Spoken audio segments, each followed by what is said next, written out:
In our lifetime we will be free. One day when the light shines we will be free. In our lifetime we will be free. And they can bury us, but they will find out we are seeds.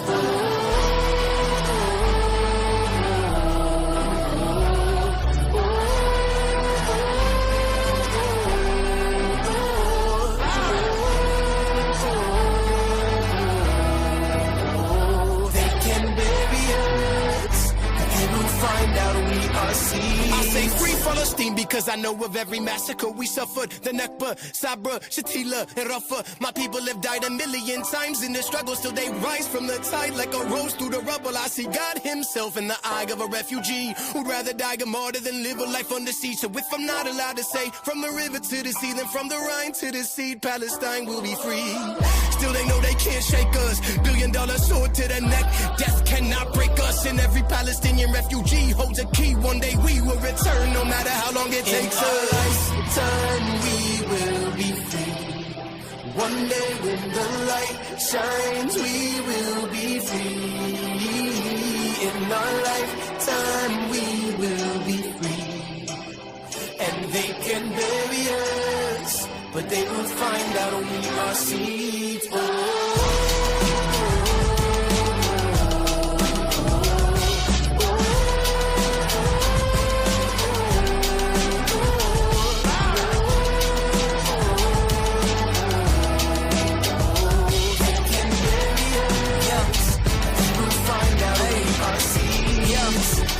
Massacres, I'm grateful to be alive. You appreciate life when you survive a genocide. Look in my eyes and tell me what you see. Ran out of tears to cry right till Palestine is free. Got a problem with a system that doesn't want its existence. Turn the city to a prison that's missing living conditions. My mom's calling, she's telling me she kinda scared. I hear the bombs falling, I smell of death up in the air. My uncle lost his children, I lost my cousins. His tears water the graves to let him know we still love some. Our schools turn to shelters for the rich and poor. I just pray for peace when I speak, I don't wish for war. Bodies laying out, ain't nothing to play about. I give my people hope, cause I'm the first who made it out. I'm just walking the path, this is God's plan. Building up my dreams with the rubble I touch with my hands. يلمع النور ومنكن حرين في حياتنا منكن حرين لو دفنونا نرجع مزهرين.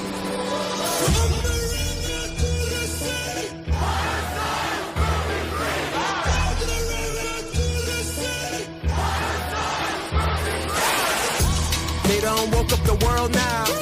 We know who you serve at the White House. To kids and guys in my bow right now. I'ma ride for your life like you were my child. Long live the resistance if there's something to resist. Had enough of you motherfuckers murdering little kids. PC for a minute, I was trying to be a bridge. But there'll never be freedom by pleading with Zionists. World screaming free Palestine. We see the manual, we know how you colonized. You'd be surprised by how many fucks he actually really don't give. When you take away that power of the almighty dollar sign. Fuck the allure. We'll boycott the stores. Capitalism killing us, that's something we can't afford. They want us to hate each other in the interest of war.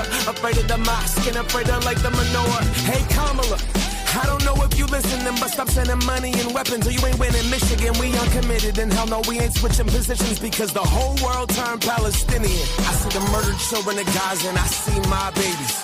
Life being stripped from the bombs we're making. When will Congress decide a Palestinian's life is just as precious as an Israeli's? We don't own the earth, don't own the earth. We're killing each other over some lines in the dirt. We bleed the same blood, feel the same hurt. Palestinian life, does it have the same worth? What happened to us? What happened to us?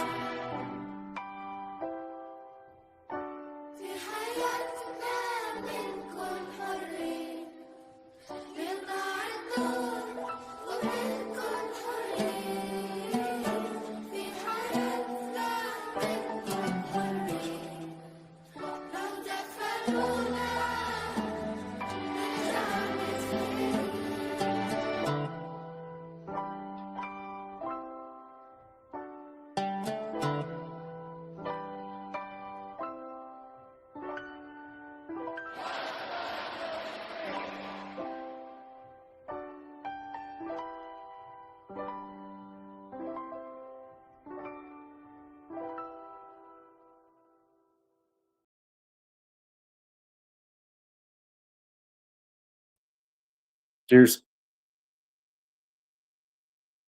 We were supposed to go on. I know those little voices, right? We were supposed to go on during Stampede, but that changed. We didn't plan well enough around Stampede, and we did have tickets to go, but the venue was very, very bad. We had to be there for like 5 o'clock to be guaranteed a seat. And then if we went later, we wouldn't be guaranteed a seat, even though we had bought tickets. They like oversold. And the venue was, the rule was we had to go there for 5. We couldn't leave again once we went in. And Macklemore wasn't going on until like 11 at night. So they wanted us inside the venue buying food and alcohol and whatever for 6 freaking hours before Macklemore even took the stage, and we weren't allowed to leave or nothing. Like we should have looked up the venue before, because there was actually complaints about the venue and the Macklemore concert from the previous year.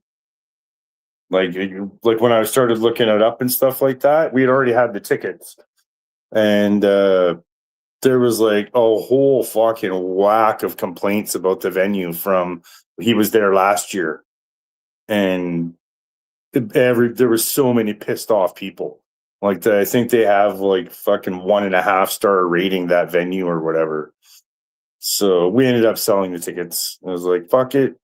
That's fucking insanity. And like, because I saw people were posting, and like, it was something crazy. Like 2 beers was like $27 or something like that. And they wanted us there for 6 hours. Like, not allowed to leave and shit. Like, it was just, that's fucked. Like, there's lots of people that are actually really upset. Like, it's like the venue shouldn't be allowed to operate like that. Like, it's definitely a fucking scam. Like, it's fucking bad. So Dan, the closest 70 I'm upstairs, DC, I'll if you go solo. I see. If you heard about that show, I don't know. I keep hearing about it. I have no idea about it right now. You know what show I did see? The new He-Man. Do not recommend. Do not waste your time and money on that. The new He-Man was fucking horrible. So bad. So don't waste your time. Definitely don't waste your money. Got to be able to sell the tickets. Sucks, but it is. Yeah, we figured we sold the tickets. It was, it was fine. We just basically sold them to get rid of them, what we paid for them type deal thing. It was, hey there, Ice. Good to see you, Icy. How was your day going? I had a rough day today. Fuck. I didn't have a very good day. I don't know. I mean, it wasn't a horrible day. It wasn't a bad day, but it definitely wasn't. It wasn't a great day. I am having a beer. We're having a Heine, a big Heine tonight.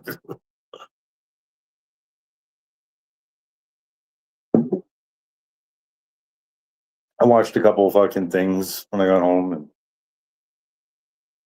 I don't know. Figured I'd pop on for a minute. Do you know that Canadians invented IMAX there at Telecoke? IMAX is a Canadian invention. Crazy, right? Let's see some clips from the Stampede before stuff. Oh yeah, I got you. Yeah, well, I'm having a beer. I'm like relaxing, having a beer, chilling out. I smoke a joint in just a minute.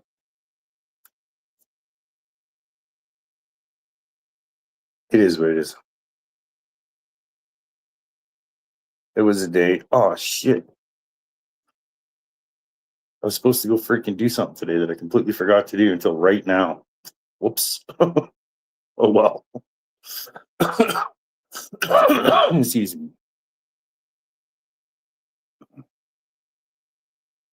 Seeing some clips. Yeah, horse stuff. So I don't have nothing real planned. Not Nothing specific to talk about or nothing that way. Some interesting things. I was seeing there's a lake in New Mexico that's like, what was it, like 36 feet lower than it's supposed to be or normally is? And they're uncovering like all this debris. Like there's all kinds of these, it's like tires, it's really bad. Like, whoa, there's a lot of freaking crap in there. It's supposed to go down like another 6 or 8 feet or something crazy. I don't know. Pretty nuts. Super. It was bad. The amount of debris, I mean, trash and garbage was in there. Fucking brutal. Nice end of the day, just showing you. I was in the middle of watching the replay on your live birthday live stream, and a little red circle popped up. So YouTube actually worked the way it's supposed to. Well, that's good. On when I went to like get the link for when I went to get the link for the song, fucking it didn't say it was live on my end. So I don't know, it's fucking weird. Hey there, Daniel, good to see you. Been here 70mm IMAX theater. Say space is here, but everything is sold out.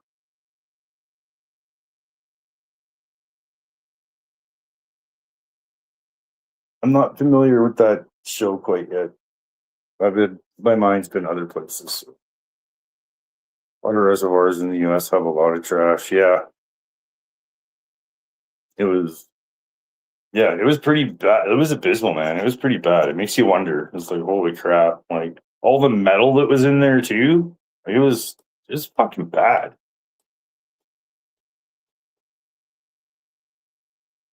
Like pretty freaking nutty. Then I was watching Water Bombers. It's always fascinating to sit and watch the Canadair water bombers. I love watching those things. Croatia sure seems to love Canada for our planes. Go over and help fight fires and bring them aircraft and stuff. They're like, Canadians are the best.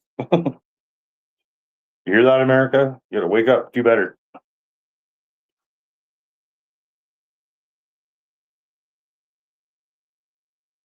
Yeah, I know, Speedies. I know.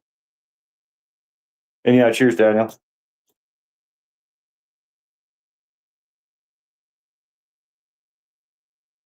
I know it's good. I saw you were live, Spoon. I went and watched your live too. Don't give her what she's looking for. She needs their attention. Don't give it to her. It's all she wants. Don't give them what they want.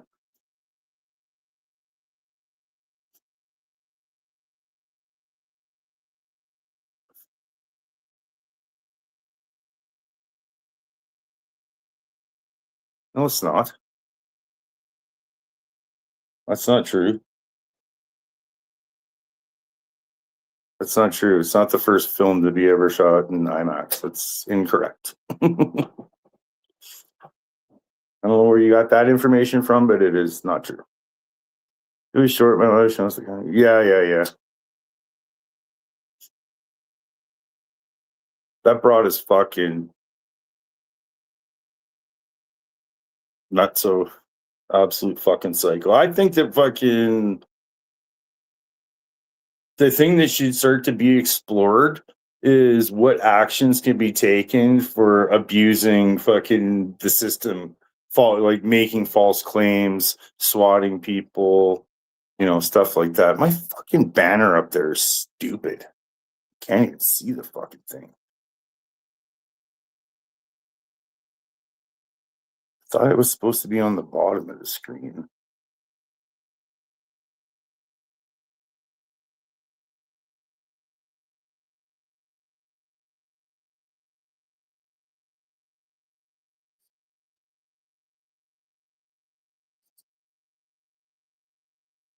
I can't put it at the bottom. It's sitting there at the top. being gimpy. And I can't even see it on this. Oh, I can if I do that. That's fucked. All right, well, that sucks. I'm going to stop going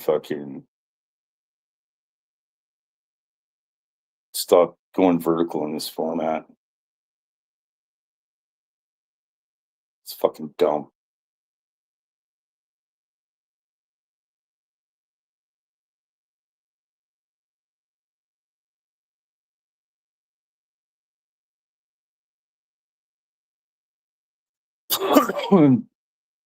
No, they care.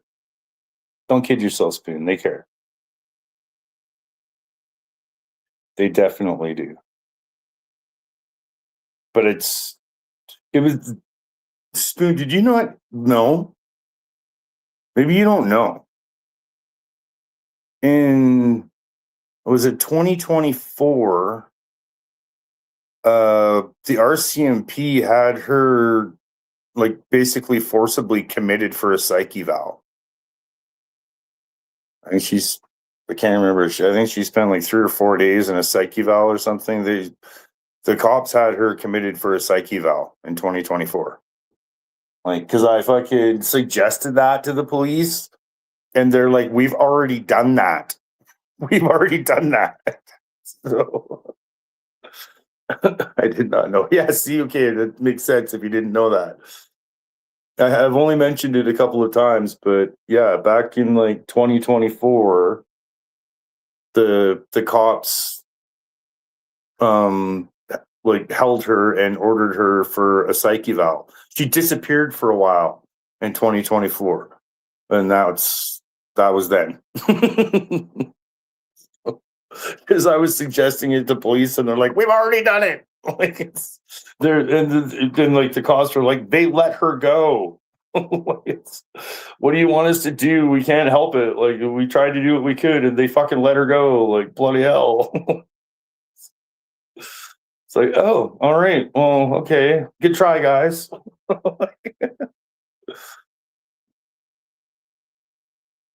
See, I don't watch everything. Well, that's me that was talking about it because I'm the one that knew about it. She didn't volunteer that one. I got that information from the police when they were talking to me, and fucking I suggested it. And they're like, "We've already done that."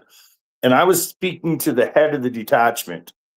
Like, I wasn't talking to just a random officer. I was talking to the literally head of the detachment called because they want to do something about her.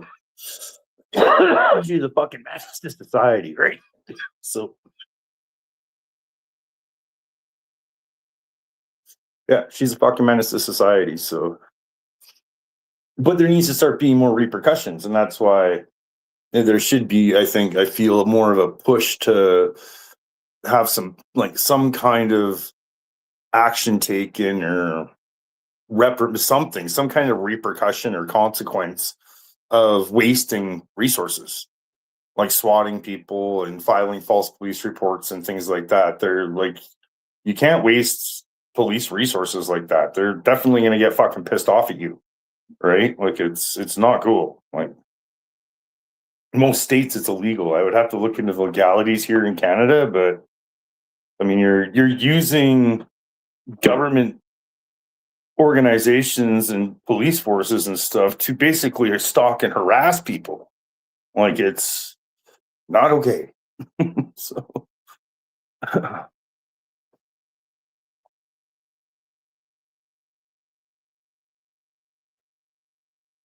nah, you didn't. Not really. I mean, if you want to tell yourself that, I guess, but I mean, at the time, you and I were fighting too, so it's whatever. She did that all on her own damn self. People don't generally tell me shit, right?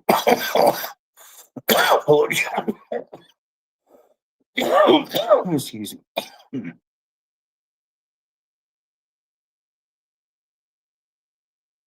Holy crap, it is actually Jeff.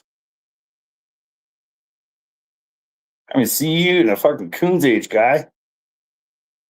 The fuck are you even doing up? I am sort of jumping in the fray because she can't fit everyone at once. I ain't a Canada RV fan, but many of us can keep her spinning. Oh, excuse me. Sorry, had to do the due diligence and go check the fucking channel. The people, we all have clones, right? And shit, so.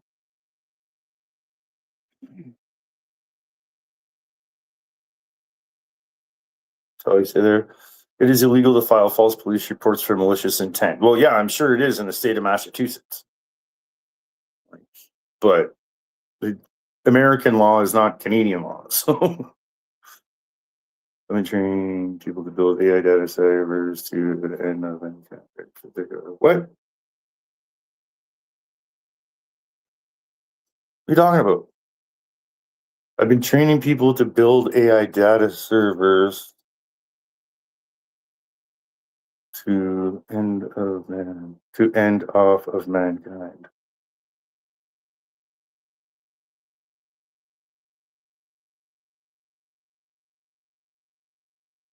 end all of mankind. I mean, I'm losing a lot of faith these days. I've said before, like, bring on the fucking Depop. Like, there are too many stupid people. We have nowhere near enough intelligent people and like people with like sense and like calm, reasonable approach. And like, I know it sounds fucked coming from me. I understand people, some people are going to laugh and make mockery and whatever, but it's the amount of propaganda from all sides and everybody and people just overreacting at the dumbest fucking shit that's not even true. It's just fucking crazy. Like, oh my fuck, is it ever fucking painful? Like, absolutely painful.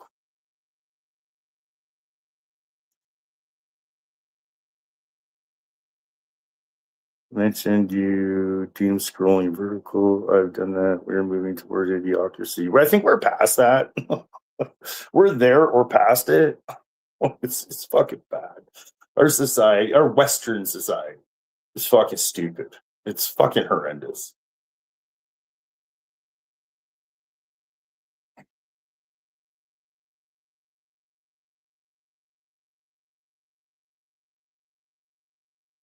Oh, Jeff, we're a mess. Society's fucking. I've been talking about it for years, man.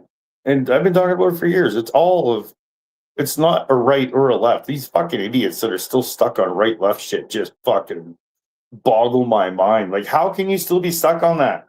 Like, they want you to be fighting right left. It's fucking fluff bullshit. Like, you're fighting over nonsense. Like, the ones in control both your red and blue left and right bullshit. They're the ones feeding you both the fucking information, misinformation, hate, and fucking what. Like, you're all fucking idiots. That's how I feel about the right and the left. You're all fucking idiots. It is way bigger and beyond all that. Fucking kindergarten level fucking politics. Fucking amateurs. We're there, passing and carry on. Hey man, I haven't, well, like, one of my fucking alts that I've had and used in the past is fucking, I've renamed it now to fucking burn it all down or let it burn or something. I think it's let it burn. Like, just fucked up.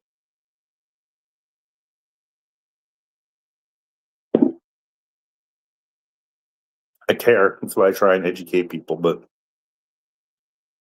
it's I'm not in a position to educate people. I'm sitting here having a beer, smoking a joint, fuck, high school dropout, criminal record. Like, nobody's fucking listening to me. But I still try. Occasionally I get through to people. I actually have better luck, like, talking to people out in the street when I'm talking to people face to face. Like Spoonies. You saw me talking to the fucking American the other day down the road. And like I said, like we used to like wave each other at each other during the whole C-19 COVID event and shit. Like, you know, online arguing about something, it might not go so well, but when I can look somebody in the fucking eye, face to face, shake their hand, have a personable fucking human conversation with somebody, it does, like, it's amazing how many people will like, oh, I've never thought about it like that, or like, oh, that's a bigger picture that makes sense, or I did see with your little bell. When you're supposed to have bells on our bikes, man, and it makes sense. It's safer. That way, if you're coming up on pedestrians, you can ring your bell because there's lots of people out for walks, walking their dogs, like riding bikes, like on their scooters, fucking skateboards, inline skating, like it's a busy fucking. I don't know. I guess it's uncommon in other countries. You'd think it'd be common in Japan, but we're a very active country. Like people get out, they go for walks, they go jogging, they go bike riding, they go kayaking, they go fucking like hiking. They fucking like, we get out of our house and do shit. So yeah, when you're going along the pathway, it's nice to have the ding ding, ring your little bell, and that way people can, they know you're there, they know you're coming, like they just, stick to the right, you'll pass on the left, like just like the road rules type deal thing. It's supposed to make life easier. So yeah, I know. I was like, fucking Americans, and I looked and I saw his American flag and he was right there. I'm like, oh shit. I've been focusing on the future and getting back to some balance of normality. Well, look at you go, Telecope. See, I disagree, Spoonie. Yes, Jeff, we can't stop it, so lean in. I don't know. We gotta, like, I don't know. That's part of my thing is there needs to be resistance. Like that's like, okay, I'm gonna to Spoon, if you want to fucking apply your logic here, right? That's like saying we can't stop the fucking genocide and ethnic cleansing of fucking Gaza and Palestine, so just lean into it. Like, that doesn't compute with me. It doesn't work for me. Can't do that. It's wrong. Like, I understand people might feel helpless or they can't stop shit, but that's what they want. And with me, I say, fuck them, give them resistance, and you are going to fucking meet a whole lot of pushback. I don't know.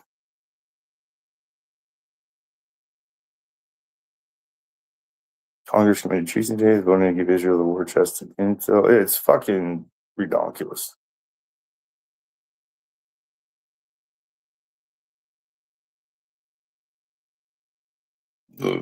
Excuse me. Yeah, I was talking about that just recently, Jeff. It's always been the banks. Fucking these fucking separate twats here in Alberta have this genius fucking brainiac idea in their fucking head. Get a load of this. That they think that them becoming a new country, they're not going to have to do the U3 monetary system of the central bank or Rothschilds anymore.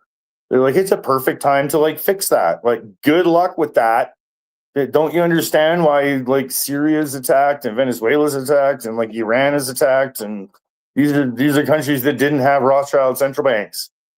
Like, there's only like one or two left, and maybe three left on planet Earth that don't have a Rothschild central bank. So to think that you're not going to have a Rothschild central bank, the U.S. is going to be like, oh, look, there's oil there. You have terrorists. We need to invade you. Like, I don't know what these idiots are thinking, but like you're like, dream on if you think you're getting away from the Rothschild central bank just because Alberta might separate Confederation, which I don't think is going to happen. But give your fucking head a shake, you dumb motherfuckers! Like, they don't think they're going to have to pay a tax either, like a federal. We don't have to pay federal taxes anymore. Like, yeah, you do. I mean, unless you don't want a military. Do you not want a military? Are you sure you don't want a military? U.S. likes to invade for oil. Like, are you sure you don't want a military? Your federal taxes might go to somewhere else in, the boundary of Alberta, but there's going to be a tax. You're dumb if you think otherwise. Fucking crazy. Like, they don't want pigeons. Like, they like what? Like, the separate twats are dumb. They're dumb as fuck. Japan has bike lanes painted on every sidewalk and people stay on their side of the line. No, I believe it. Japan's very orderly.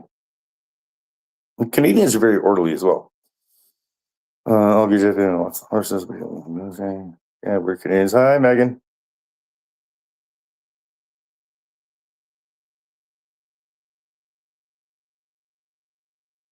Well, that's like this comment, Jeff. I fucking say that all the time where it's fucking, or I've been saying that the past little while, anyways. Not sure I've maybe not said it in my channel, but I think I have. But yeah, the United States is just a proxy army of the Rothschilds at this point. Like, oh, you don't have a Rothschild central bank and you're opposing the United States and Israel, so we're going to send in our little Al-Qaeda, or we'll send in our ISIS, because we've created these groups for specifically these reasons.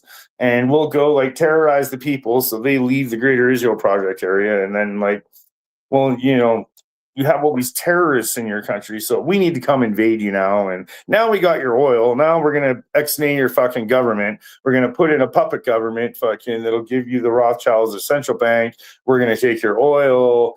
Fucking, you're gonna like. Lots of times these rulers are like brutal. Like the Shah was brutal in Iran to the people. Like it's backwards land with those dumb fucking Iranian diaspora expat like Goldie Gamara and shit. Like they're fucking Looney Tunes. Like the Shah was brutal to his fucking people. Brutal. Like Khomeini, the guy that the U.S. just fucking assassinated, who was like the Pope to them. Fucking, he was in the Shah's torture prison. So, like, pretty sure the Iranians don't want to go back to that. Like, I don't know. I'm not saying like, whatever the fuck.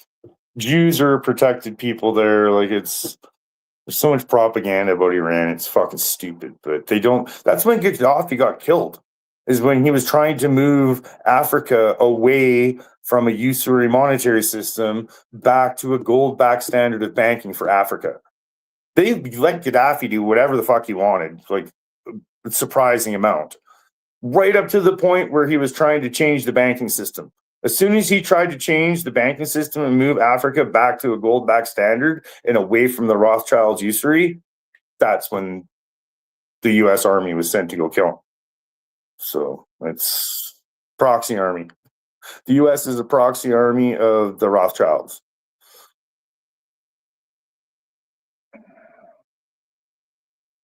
The illusion of strength of the military, not really strong like it was a decade ago. Yeah, Iran is completely fucking absolutely embarrassed the United States. The United States is fucked. They got exposed as a paper tiger. Iran has been waiting for this since like, the 19 fuck. The Iran is known that the U.S. is going to attack them for like the fucking 50s, 40s, 50s, for sure since 1953. And I mean, the nail in the coffin for definite sure would have been when the U.S. gave Saddam Hussein chemical weapons to use against Iran, and he used them. And during that conflict, there was like over 500,000 Iranian people killed. Since that day, where Saddam used chemical weapons on Iran, Iran has been preparing, and they're like, one day we're going to have to fight the United States. They've known it's going to, if they know, and they've done a heck of a job at preparing themselves in an unconventional manner. They've been very smart. I mean, these people have brought us like, yeah, I'm not going to go into the inventions and all that jazz, but it's an ancient culture. They're highly intelligent. They don't lose wars. So it's fucking, I don't know. It's fucking crazy. Well, the Department of Defense has failed the last year. Audits are going to give Israel a blank check every year for their expansion agenda. Yeah, Greater Israel Project. So it's been all about. So World War I was about it. So World War II is about. It's all been for Greater Israel. Break up the Ottoman Empire, force this Israel onto a map and make it seem necessary. And it's all fucking bullshit. 41 days until the United States oil reserves are emptied. Telecoke, if we turned off the oil here in Canada, y'all be fucked. If Canadians turned off the oil to the United States, the war machine would stop immediately, right in its tracks. It would cease all movement. It'd be like, holy shit, get your asses home. We're fucked. It wouldn't be able to operate. So, I don't know. Without our oil and natural gas, the United States is fucked. They can't do their war machine. Their country cannot function anymore. Like, especially the fabrication of the weapons of mass destruction, as it were. We were just talking about weapons and Saddam and shit. So nice segue. They can't manufacture those missiles and bombs and like all that shit without our natural gas. Like without our natural gas, electricity, and oil. Like they need Canada to be able to do all that. We're enabling the US. We're enabling the war machine. And there's a growing amount of people that want it changed. Like with all the fucking stupidity that's coming out of the fucking US, a lot of people like want that, like just start charging them the fuck out of being able to use it. And some like there's a growing number of voices that are like, just cut it off. Cut off the electricity to New York. Fuck them.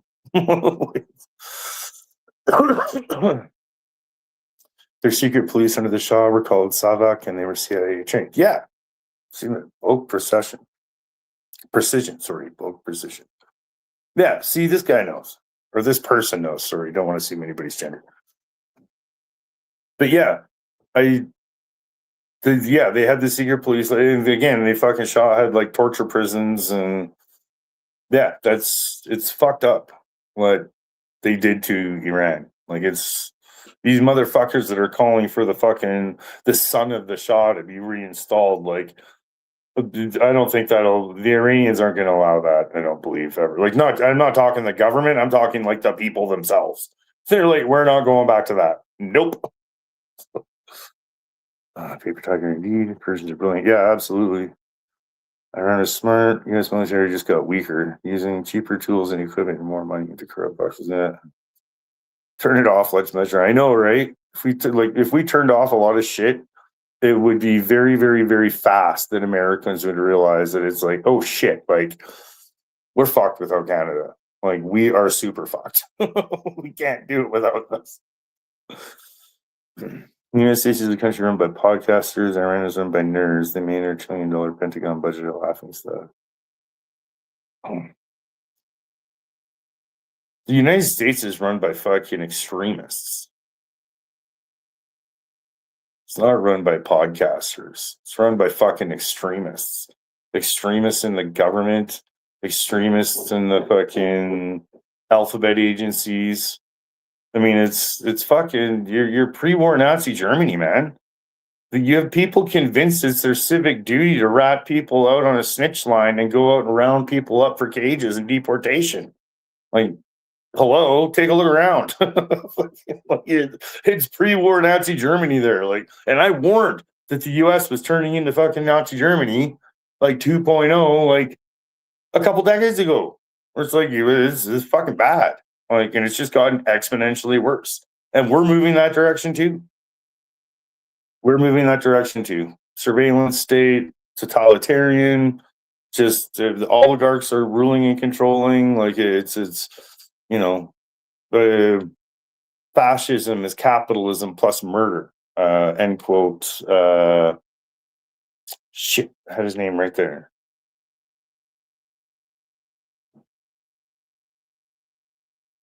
Son of a bitch, can't remember his fucking name.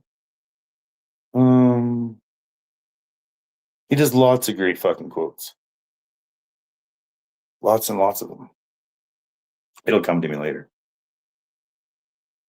U.S. lost again when they didn't take an interest in the minerals race. China then bartering deals in Africa, building themselves a baseball for minerals.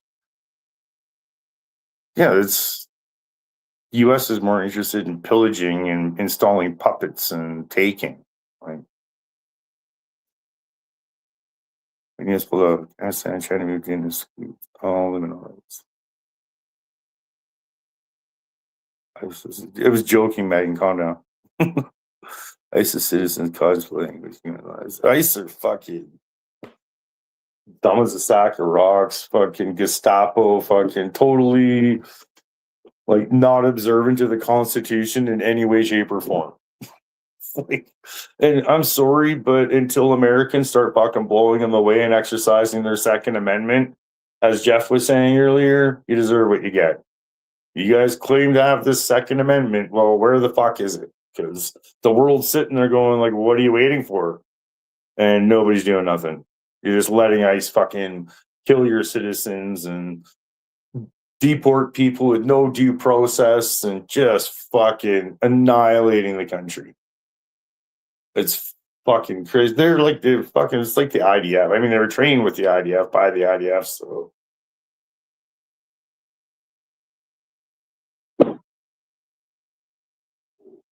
United States of Israel, welcome to hell.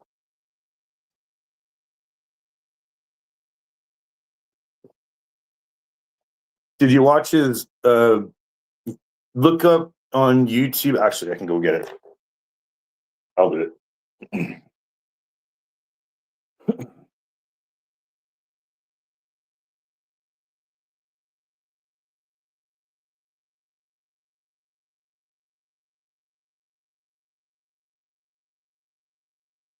So here, I'll grab the fucking link for this.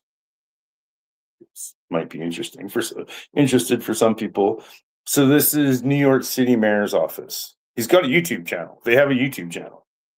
And his video he posted yesterday that's 2 minutes and 10 seconds long. They have how many subscribers? 198,000 subscribers the New York Mayor's office has. And Mamdani posted a video or the New York City Mayor's office posted a video yesterday that's 2 minutes, 10 seconds long, and it has 2.3 million views. So I'll play it for you.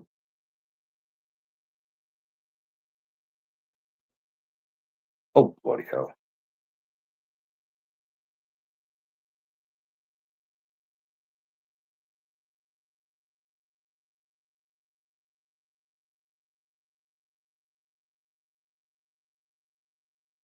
Excuse me. So there's the mayor's office.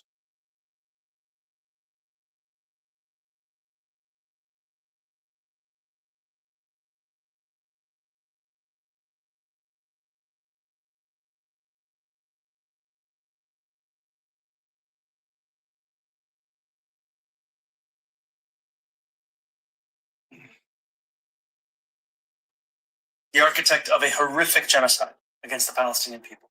He is responsible for the killing of more than 73,000 people, for the maiming of tens of thousands of children, as those who survive undergo amputation without anesthesia, for the targeting of neonatal hospitals and maternity care centers, denying newborns even the chance to live, for the countless people he starved as he blocked food and humanitarian aid from reaching them, for the gunning down of hundreds of aid workers and journalists. And just last month, the UN confirmed that Palestinian children continue to be deliberately targeted and killed by Israeli armed forces, more than 8 months after the so-called ceasefire. The list goes on and on, all as we, as Americans, pay for the bombs that do the killing. There is a reason the International Criminal Court issued a warrant for his arrest. As human beings, we have spent generations building a shared understanding that there are crimes so grave, they offend all of humanity. Anyone, with their eyes, with their heart, with their conscience, should recognize the devastation he has wrought and understand that he belongs before a court of law. As I've said, I agree with the ICC that Benjamin Netanyahu should be arrested and tried for his crimes, as I do for anyone else charged by the ICC. My administration has reviewed every avenue available under applicable law to determine whether New York City could execute the International Criminal Court's arrest warrant if Benjamin Netanyahu came here. It is clear that we do not have the independent legal authority to enforce this warrant. The federal government, however, does, and I call on them to join the ICC and execute this warrant. And I want to be equally clear. Benjamin Netanyahu is not welcome in New York City, nor is any other war criminal at large. While we cannot end the genocide on our own, we can decide whether our silence will become another weapon, and we can examine every tool we have to defend the humanity and dignity of all people. That is my commitment to you.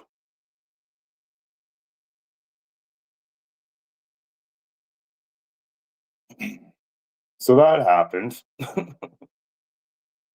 So you heard him say there that him and his administration team have examined every angle they can, and they can't figure out a way to be able to enact the arrest warrant and make it so that they can arrest them, which I think is bullshit. If there's an international warrant out for somebody, in my mind, any citizen on Earth should be able to like take the motherfucker down, restrain him, and be like, "Here you go." That makes way the fuck more sense in my world.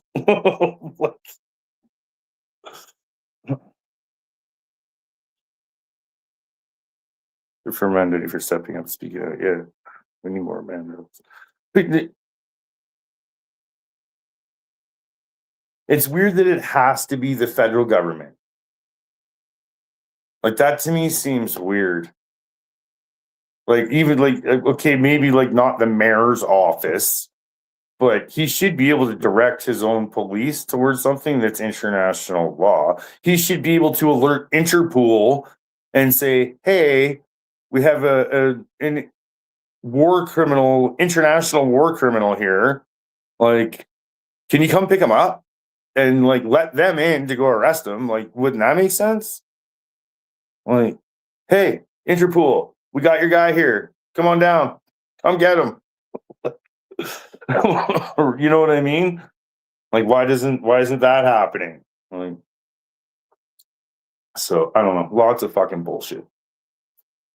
We need more Mom Donnie politicians in the world. I mean, I don't know. We'll see. I don't know. We'll see. I'm not a bandwagon jumper. I don't know how many people have noticed this, but if you paid attention to me over years, you'll notice like I'm not really a bandwagon jumper. I don't go with whatever's popular just because it's popular. I have a way more slower, measured approach on things and try not to get carried away. And we all get carried away once in a while, but I try to like be wise with my approach and I don't like jumping on bandwagons. It's not my fucking thing. So until, I don't know, we'll see. I mean, so far he's doing what he said he would do. So, I mean, kudos to that. That have been good things. So, if he's doing the things that he said he was going to do, then you can't help but give some kind of props for that, right? So,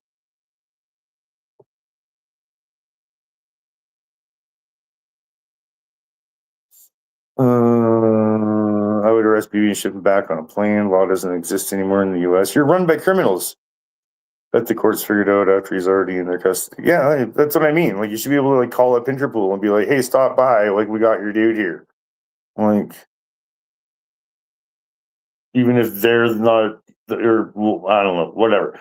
They should be able to like circumvent that federal government fucking roadblock when it's literally international fucking crimes and crimes against humanity we're talking about here.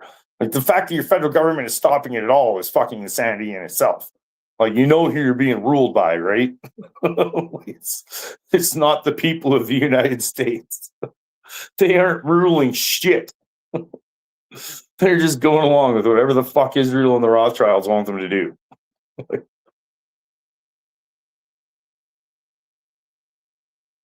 Mm-hmm.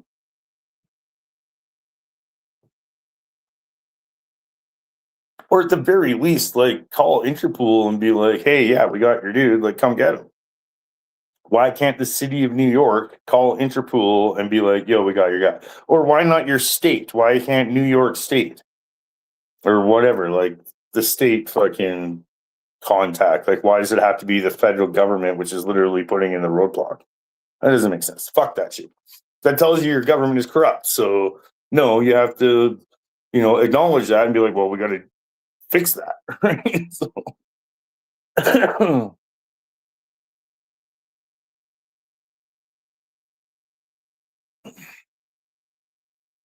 Yeah, he definitely gets fucking credit for the shit he's doing. They can legally detain him for 72 hours. Right. At which point they can contact Interpol and be like, yo, we arrested this guy for an investigation and we had to have some questions. And like, we discovered there's a arrest warrant out for him. So would you like to come get him? This is not difficult shit.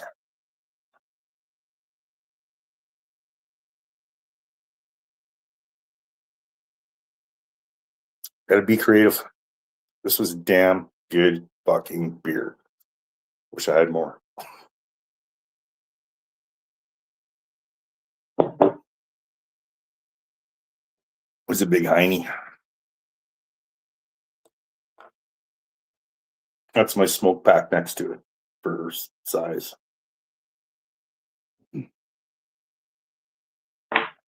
Very good.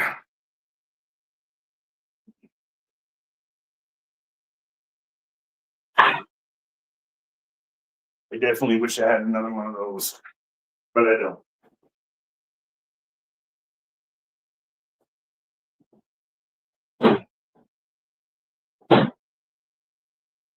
Now we're on to the cold ones. There's still got a few of these left. Yeah, I know, Kelly. I totally get it. I would fucking want to do that too. Like, fucking tackle the motherfucker in the streets and like fucking hog tie him. Yo, call Interpol, man. Should I call the FBI? No. Definitely don't call those guys. That's the last people you call. No, call them. Interpol, start there. Like, they need to get on the plane immediately.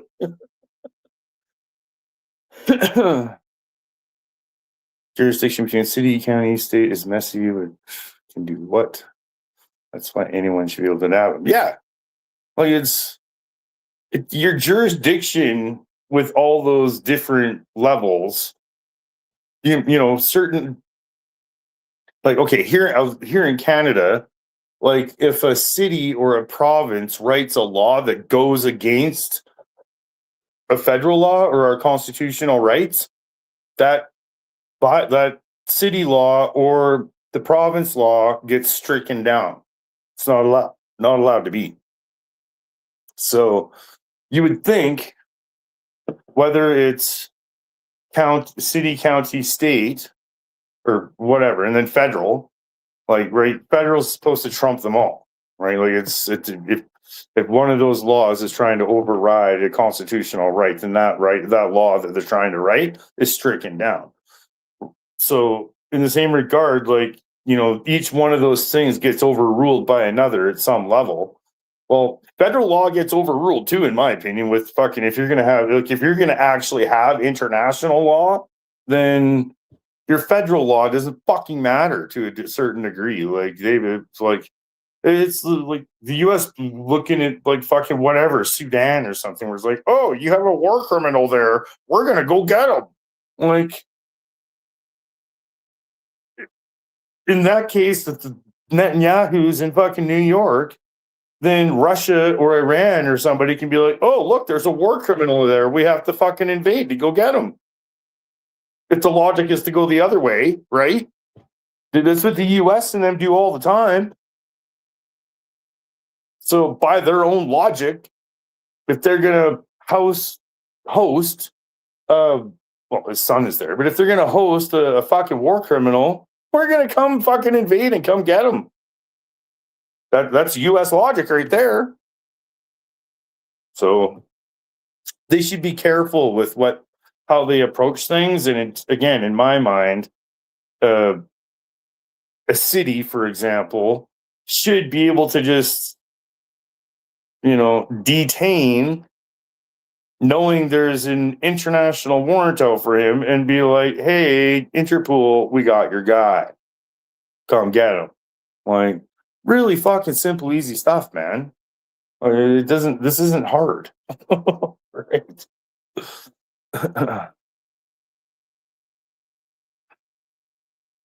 It's been unsweetened tea with mint, lemon, and rum night from unsweetened tea with mint, lemon, and rum. Actually, it doesn't sound bad. Detainment calling her, of course, with course, yeah, definitely. Oh, this takes us back to Bunker Hill deal with the property being across state line, which county police jurisdiction, depending which side of the state line you're standing on. Yeah, those fuckers. They'll communicate though. How many regime changes?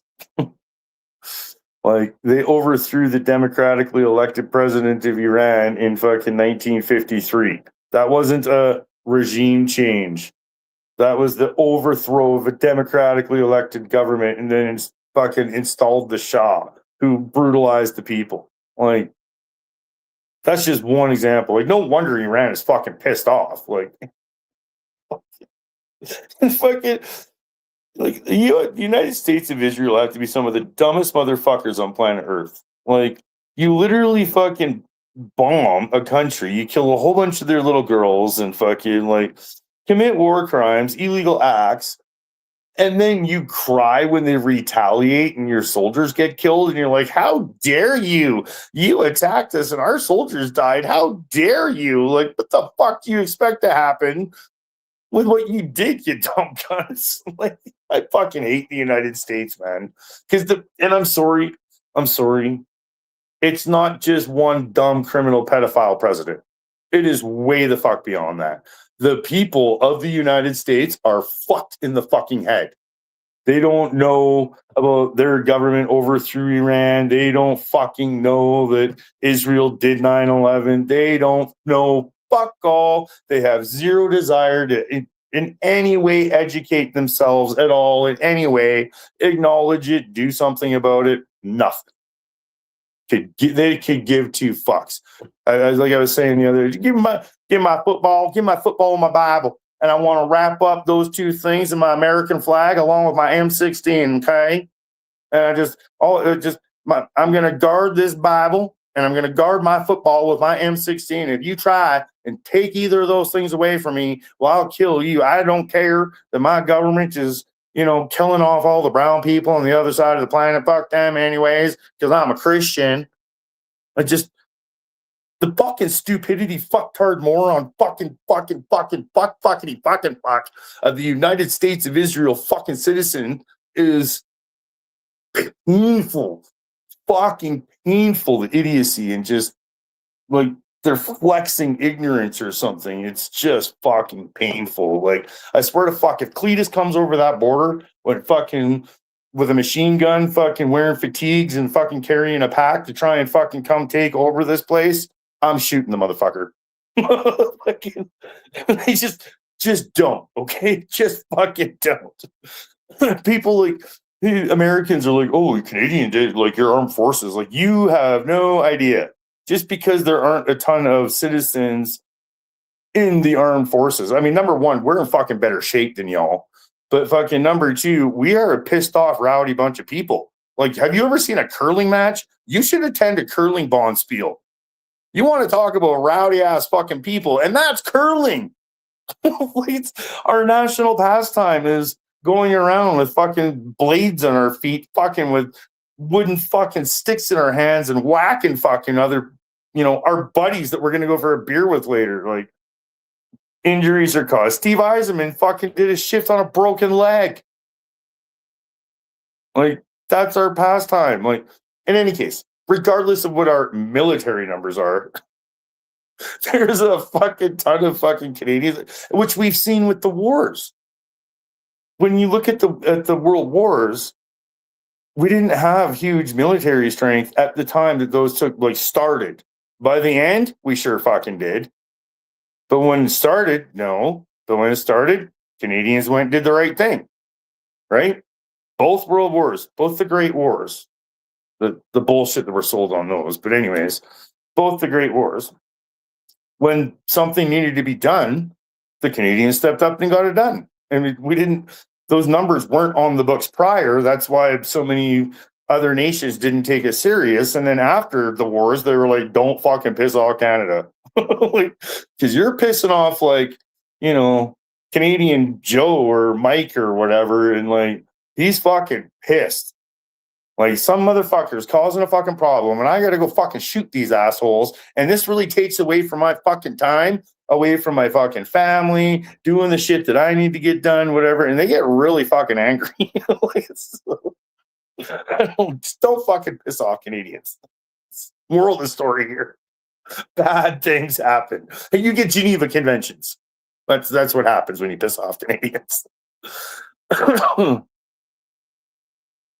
President Bush wasn't even dumb enough to go to war with Iran yet. Saw Americans in threads claiming the U.S. was the oldest country on the 250th anniversary. Oh my fucking... I hate Americans. Don't kid yourself, America. Canadians act like we're nice.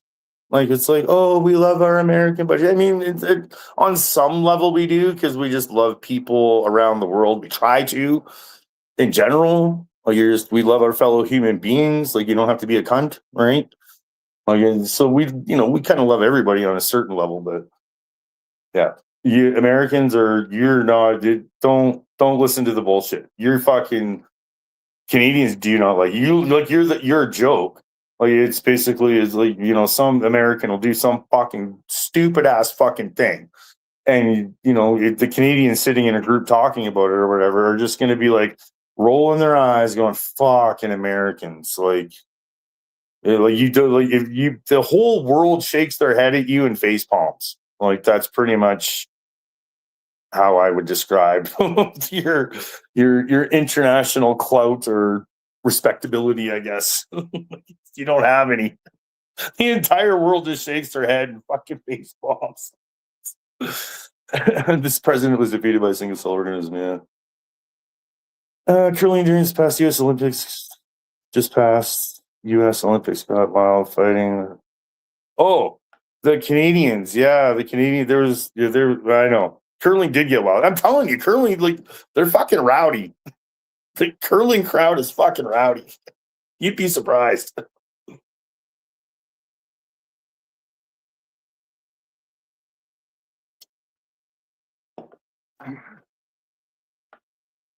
In all seriousness, our education was conditioned with a two-state system with Israel. I realized that it wasn't possible on October 7th. I cried so hard watching a girl carrying her brother.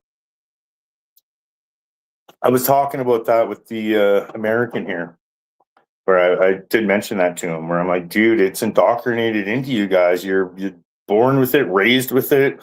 It's ingrained into you that it's red and blue and defend Israel at all costs. And like, that's what it is for you there. Like, it's because it's so indoctrinated and brainwashed, and it is fucked up. No, U.S. Olympics just... Yeah, I know what you're talking about. Things. We're back after a bombing. Malcolm Where's... Oh, yeah, Hinder's job. I can't even stomach to listen to that. Anytime, I have to turn it. Because anytime I listen to that, all I want to do is go fucking kill Israelis. I'm not even kidding. So I can't listen to that because it drives me over the fucking edge. Like, and to me, that's a normal response for a human being that actually cares. And, like, I mean, talk about protect the children. Like, oh my fuck, like what Israel did to that little girl. Fuck them all. Fuck them all. Fuck them all. Fuck Israel. Fuck them all. It is absolutely fucking ridiculous. Just insanity. On the plus side, the unit that was responsible for taking her out, that's such a horrible way to talk about that beautiful little girl. The unit that was responsible for killing that poor little girl and her family, and that was fucking horrendous. They're getting theirs. They're fucking... I'm not sure if their commander was injured or fucking killed. I think he might have been killed. Like, the Lebanese fucking intelligence were on that, and, like, as far as I know, that squadron or battalion has got their fucking asses handed to them. Like, they've been the ones getting drone bombed and, like, unalived. Like, and way to go, Lebanon. Sorry, but way to go, Lebanon. Hand those Israelis their fucking asses. Kill as many of those fuckers as you can. It's fucking horrendous what those motherfuckers do. Absolutely gross. They're worse than Nazis. people always want to talk about the Germans and the Nazis. The Nazis are nowhere even near as bad as the fucking Israelis are. I mean, they're Israelis. Nazis are just the test run, I guess is a way to put it or look at it. Israel, it's like the 2.0 version. Like it is horrendous and gross and disgusting what the fucking Israelis do in our. I totally can't. I can't listen to them. I'm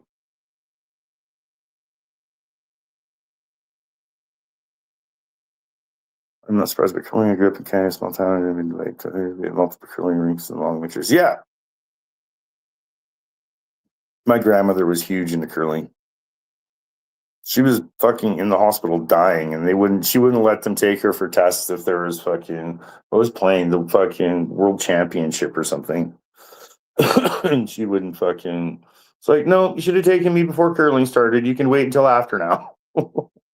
Fucked up. It's hard to listen to you really hard. I listened a couple times because your story's better. Yeah, I know. It's fucking horrendous what they fucking did to that little girl. I still watch Aaron Bishnell's unedited video. Yeah. It's fucking. And what they did to Rochelle Corey, too. That should have been the fucking, like, the big one for Americans. When they killed Rochelle Corey and nothing happened, that should have been a huge red flag for every single American. Like, yeah, I mean, there's been so many. Like, even just the other day, Ro Khanna got fucking detained by the fucking extremist IOF forces. Sorry, like, it's fucked up. It's just fucked up. There's so many examples of them just being complete fucking asshat fucking clowns. Like, good grief. It's fucking horrendous. I don't know. They should be fucking shunned and fucking everywhere they go on planet Earth. I love watching videos of fucking Israelis getting fucking booted out of businesses and shit. I fucking love those videos. They're the best.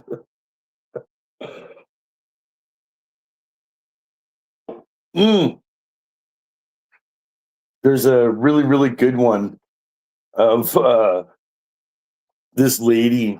I think she's in the UK, maybe.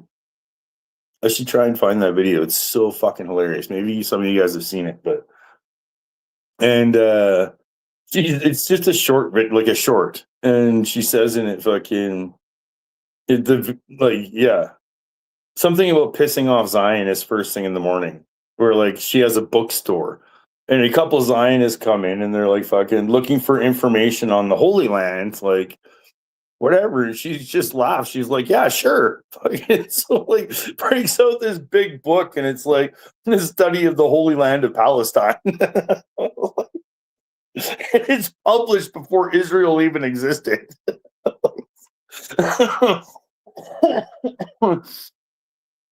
And then, yeah, I don't know. Apparently, the Zion Nazi said something, and fucking, so the chick broke out another book or something that was even more Palestine, dated even further back or something like that. Like, that's just so fucking funny.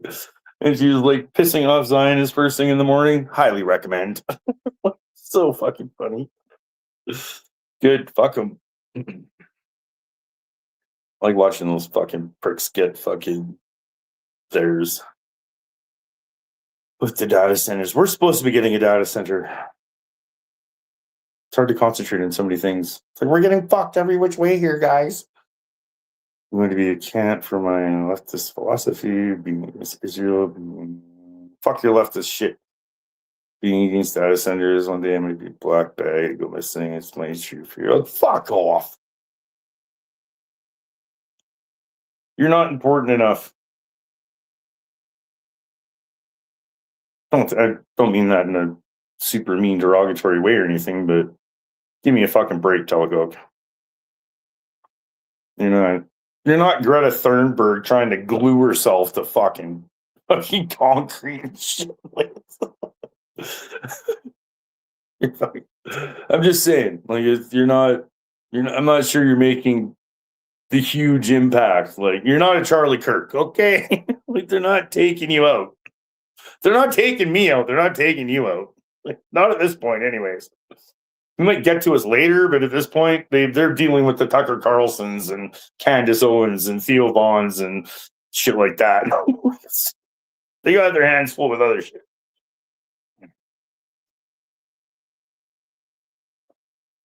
We're supposed to be getting a fucking data center here. I went for a drive the other day to show everybody its proposed location. And apparently, that's actually county land, not the town. So I think that was like a big thing as to why there wasn't much like consultation with the residents of High River, even though it's like literally right across the street. It's directly across the highway. Like it's fucked. It's super fucked. Like, but yeah, that's a fucking big data center. That thing's supposed to be the size of 200 football fields. It's supposed to use 26 more times power than the entire town uses. That's fucked.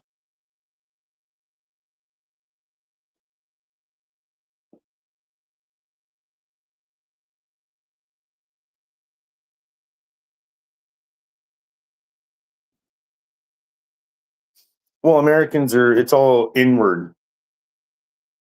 It's all fucking in, right?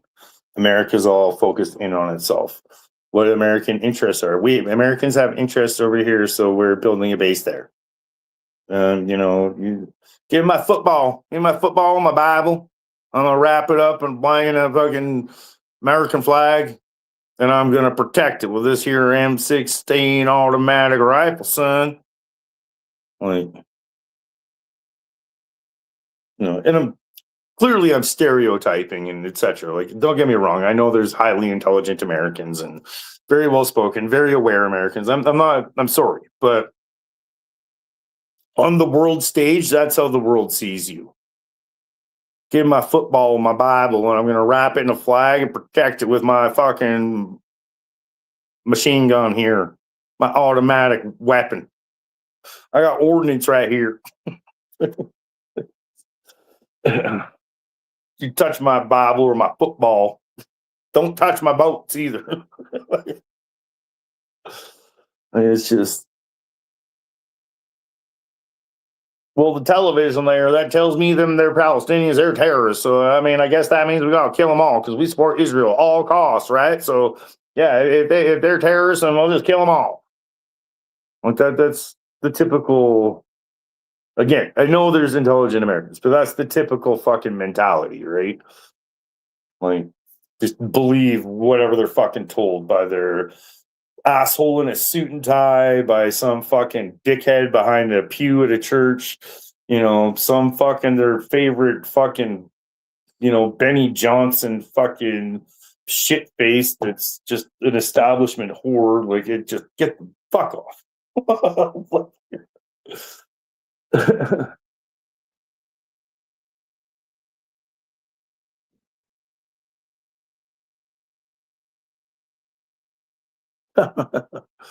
She-Hawk was telling me that too.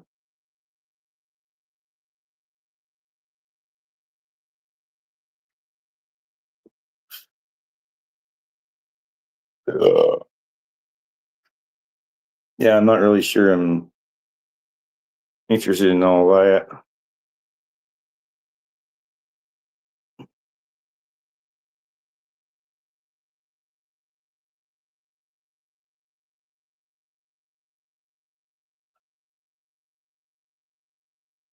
I don't know. There's a lot of pissed off people though. Like I said, I drove around it, and I did a live stream where I drove around the whole area that it's supposed to go in.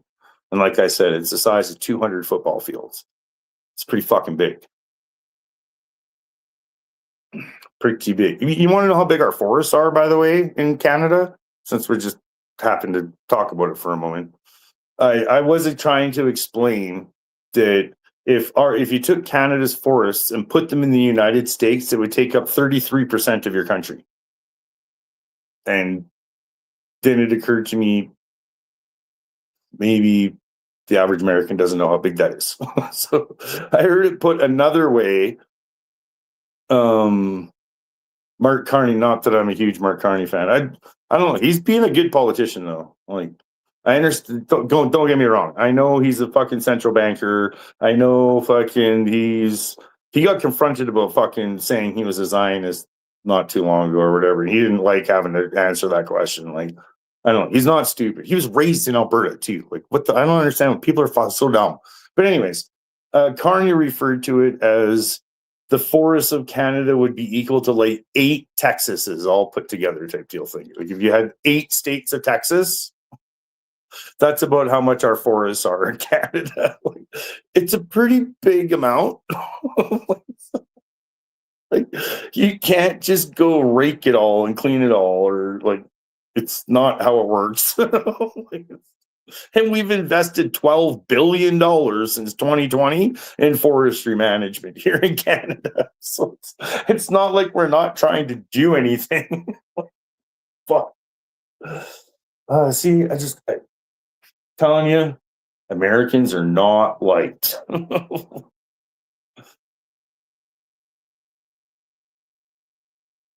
Americans are fucking hated.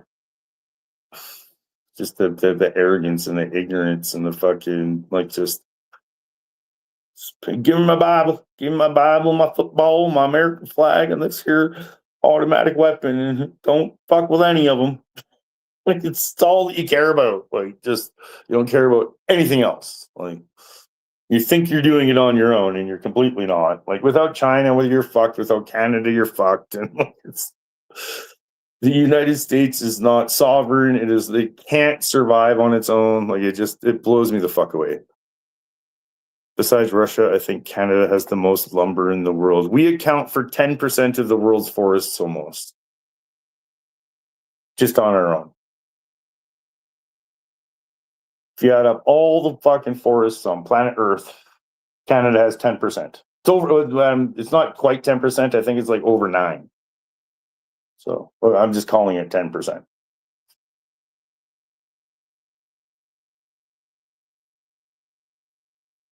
So that's kind of substantial. It's not small amounts. And yes, we are a huge fucking lumber exporter. That was where I grew up. I grew up in a logging town. It was all fucking, it wasn't just sawmills, it was also pulp and paper. Major, huge producer of pulp and paper. All like Scotty's fucking toilet paper or whatever, that all got manufactured and came from where I was. Like they're, a major pulp and paper producer. You don't like the pulps. Sometimes the pulp mills smell fucking just real bad. I'll just say real bad. Pretty gross. California Palisades fire may have had less impact if smoke brushes managed. If you guys can't rank their airlines, it was also Canadian fucking firefighters and Canadian fucking water bombers that came and like helped put those fires out. I love watching the videos of the Canada Air fucking water bombers. I've seen them.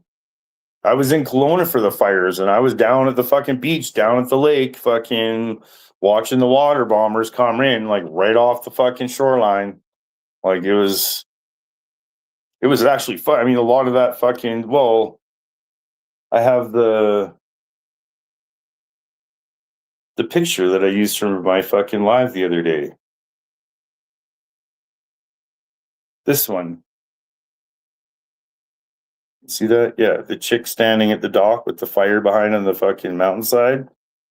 So you're literally watching the fucking like water bombers come in, pick up water, like fly right over the fire and like drop it. Like their fly time is like nothing. Like it's pick up the water, drop it, turn around, do it again. And I was watching them do it. Like they're fucking. They didn't have a whole lot of circle time.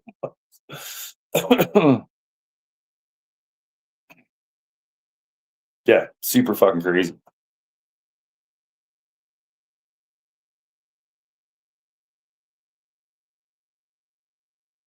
Oh yeah, this fucking story. So apparently there was a police standoff a couple years ago in Vancouver where they were doing a wellness check and a standoff ensued and the cops fucking lit the house on fire.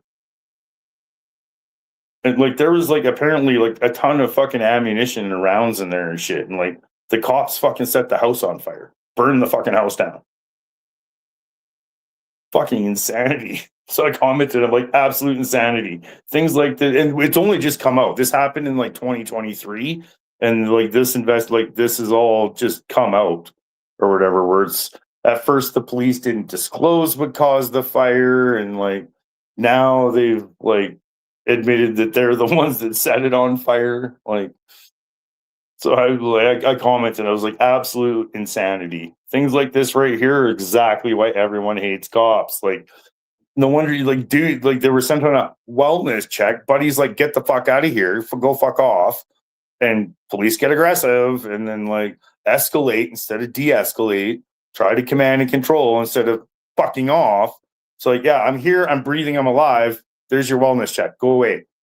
No, they're not good enough. Whatever. I mean, granted, the guy shot at them, but like, dude, like if he tells you to fuck off, fuck off. Shit, like again. So like, he set the house on fire. But like, there was like trees around the house and like tons of ammunition. There was neighbors. Like, you put everybody in jeopardy and danger. It just so many bad wrong things, right? Like just so many bad wrong things. So it's an absolute insanity. Things like this right here are exactly why everyone hates the cops. Idiots. It's fucking idiots. It's one dude. You could have just set up a perimeter, like made sure like nobody gets shot. Like have somebody like come talk to him, like trust it, but whatever the fuck, call on the phone, like whatever. Like cops are just they're dumb with they've changed their mentality from de-escalate and problem solve. Like problem solve, de-escalate, like calm things down to like iron fist, command and control. You will respect my forte. Like that fucked up mentality. And it's them that turn it into the like they view us all as criminals. Like so it's actually them that have the mentality of like the citizens are your combatants. Like no. Like which is funny for how often they ask for the help of citizens. They put out like need citizens help to like solve. Have you seen this person? And they rely on the citizens to do their fucking jobs. But yet, but they're fucking cunts to citizens. There's good cops out there, but fuck me. Again, it's the stereotypes are there for a reason when it's the mentality, right? I guess is the way to put it. It's just fucked. Whoops. I don't need to bring up StreamYard over there. I'm already on here. It just fucking blows me away. Blows me away. Where was this police set house on fire story? Vancouver. Okay, hold on. I'll grab you a link in a minute. China had a lot of, they got a lot of northern land. We send lumber over to them, actually. That thumbnail is from the BC fires a while ago. Yeah, it's from Kelowna fires back in like 2003. I was wrong. Canada is number 1. Germany is number 2. Number 3 is the US. Number 4, Sweden. China, number 5. I don't know. I know we send lumber all over the fucking world. Yeah, I'll get you a link for that fire story. So this is why YouTubers need to stop calling cops on each other for clicks and views for petty drama. Yeah, I get it. If you want changing policy, tie their restitution payments to the retirement funds. Yeah, right. Fucking no like immunity from prosecution and like you're the damages that are gonna be paid out to the people are gonna come out of your fucking police budget, your fucking retirement pension, whatever. Like I don't know. There needs to be way more serious repercussions.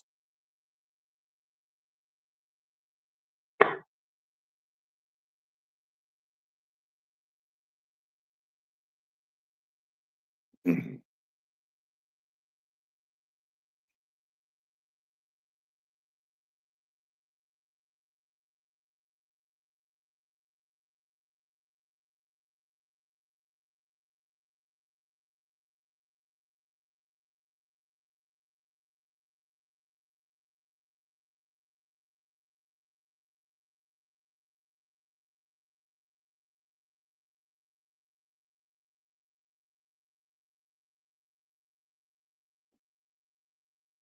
I always I like to collect those type of things because I've talked before about how like police have bombed fucking oil field sites in fucking BC and you know rocks fucking in their hands trying to start riots in Montebello, Quebec in like 2008 or some damn thing.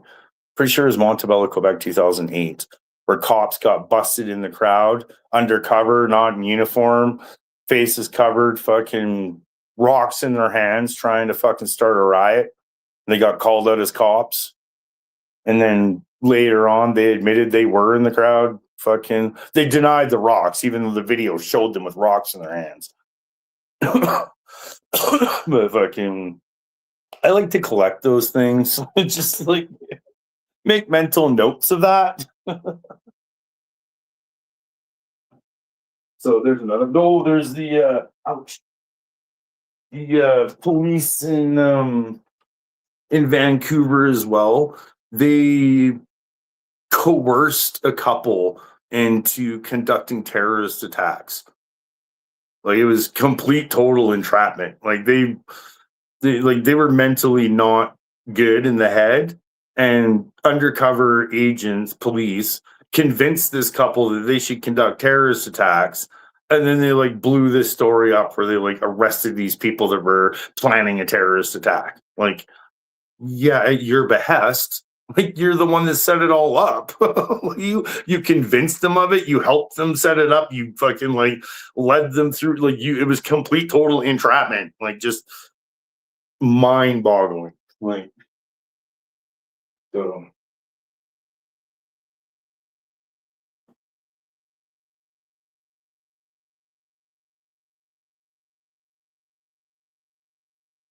I don't know. I actually,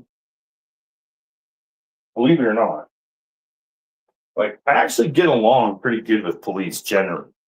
But like I'll also that said, I'll also stand my ground too, because I know right and wrong. Like I know their shit. You know what I mean? So I know my rights. So like I'll cooperate, but at the same time, I won't be cooperative sometimes. You know what I mean? Like, no, like, that's not gonna happen. Like you can fuck off. Honestly, my girlfriend did save me from going to jail the one night though. Oops.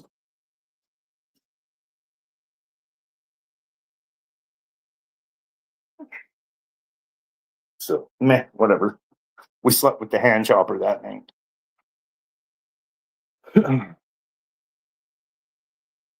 It's too easy for people to become police officers and minimal training and minimal requirements. Yeah, that's I actually looked it up. Here in Canada, the RCMP, their police own site, their own recruitment site, their own website stated that when you sign up and you get accepted and whatever, you go off, you undergo 26 weeks of paramilitary training. And so after 26 weeks in paramilitary training, you come out the other side with a gun on your hip in the public, allowed to shoot people. So it's kind of a little worrying. It's a little concerning. And that's just RCMP. Like state police is a different, city police is a different thing. Like Calgary has its own city police. That's not RCMP. Here where I live, it's RCMP. So we get a mixture. The bigger cities have their own police forces.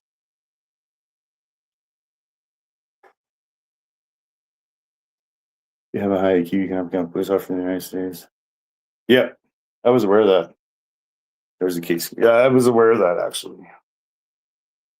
They need to be compliant. Has to be compliant. Like George Carlin said, right? Like, not smart enough to figure out how fucking bad you're getting fucked, but smart enough to operate the machines. Or in this case, be the machine.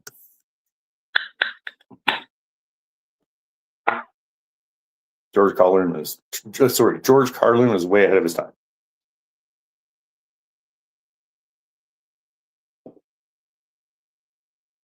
George knew. He tried it once.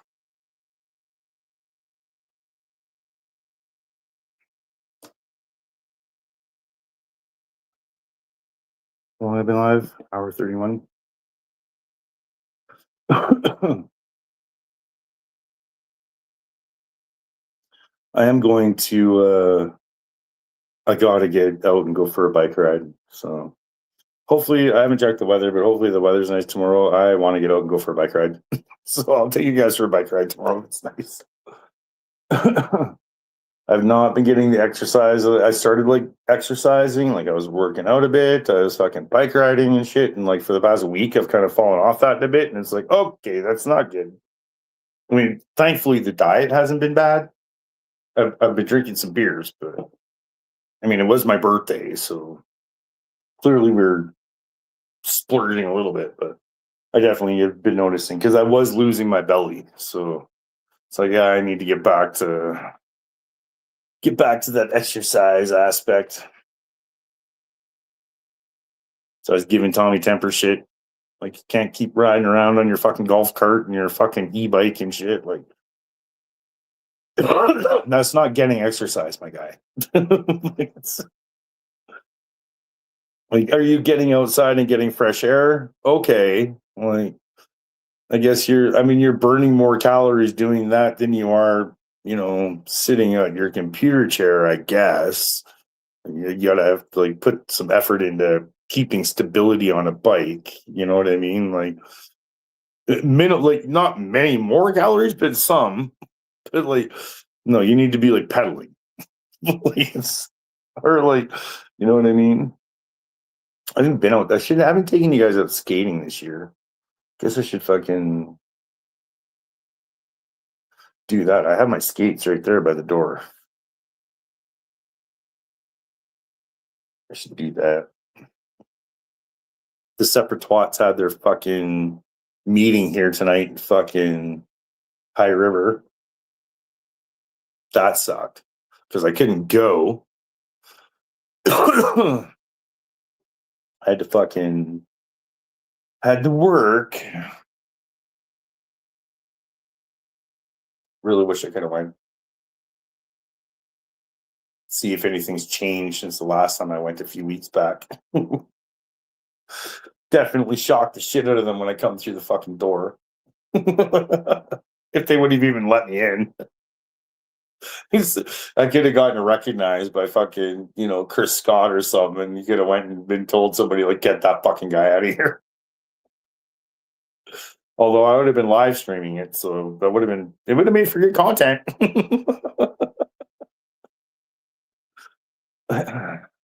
I'll see them again.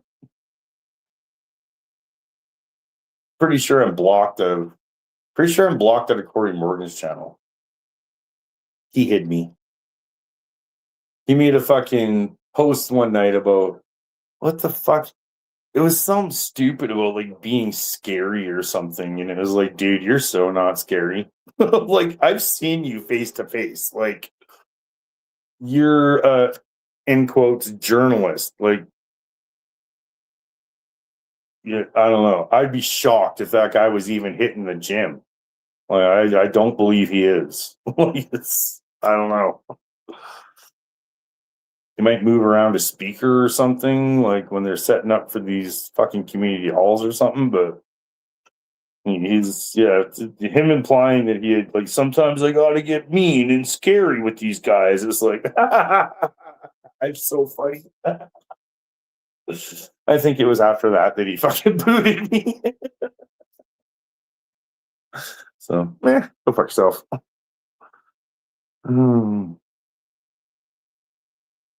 Smart enough to operate the machines and dumb enough to keep going to work every day. Hey man, Teleco guy, fucking a general strike would. Oh my fuck! The impact that would have, North. It's not even Americans. It's not even North Americans. It's literally the West doesn't have the balls. Like nobody in the West has the balls. Maybe the French. France would probably be the one and only, first and only fucking country to be like, shut it all down. If it was going to happen anywhere, it'd probably be France. Those fucking people will protest anything.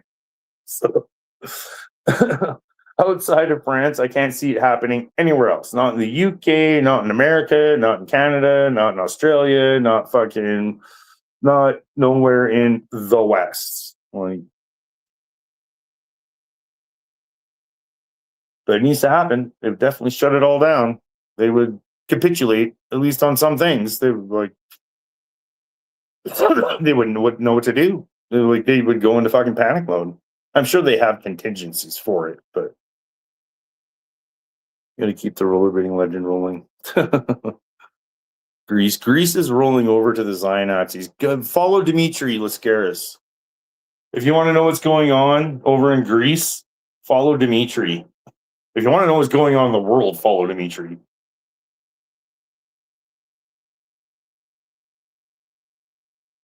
Fucking love that guy.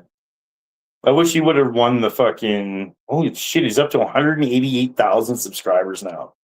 I subscribed to Dimitri's channel when he had 3,000 or 4,000 subs, something like that.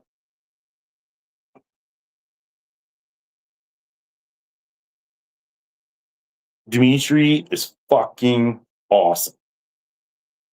He is the man.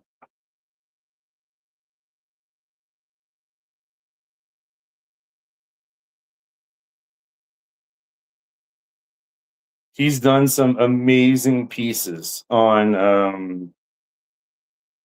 He's gone places in Greece and exposed, in Cyprus, and he's definitely exposed some things in Greece, the UK using air bases there, and etc. Which I heard that news, by the way, that because Starmer stepped down, Keir Starmer, the Prime Minister of Britain, stepped down. And now there's a new prime minister, and the new prime minister, I can't remember his name off the top of my head right now.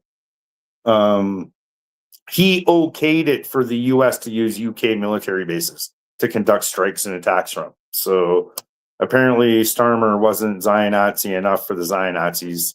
So they needed a bigger, better, badder Zion Nazi in. So they put a bigger, better, badder Zion Nazi in that will help the Zion Nazis be even more Zion Nazis. Basically how it breaks down. Follow Dimitri. Dimitri is not only lives in Greece. He spends time in Canada and in Greece. But he's been to Cyprus a couple times. He went to Iran, the Strait of Hormuz. Major news outlets like Al Jazeera and stuff were using his video that he took when he was in the Strait of Hormuz, right early on in the conflict. He went to Iran a number of times. He's covered the funeral of Khomeini. He went there before that. He went to the site of the girls' school. And not just Iran. He been to Venezuela to oversee elections there, part of an international delegate. He did a wonderful piece a few years back on the alphabet agencies in the media, in the propaganda we call media. So Dimitri is very, very good. Very, very good. If you're not listening, if you watch Dimitri's shit, you'll have kind of a bigger picture, better idea of what's going on in the world outside of United States, Canada, etc.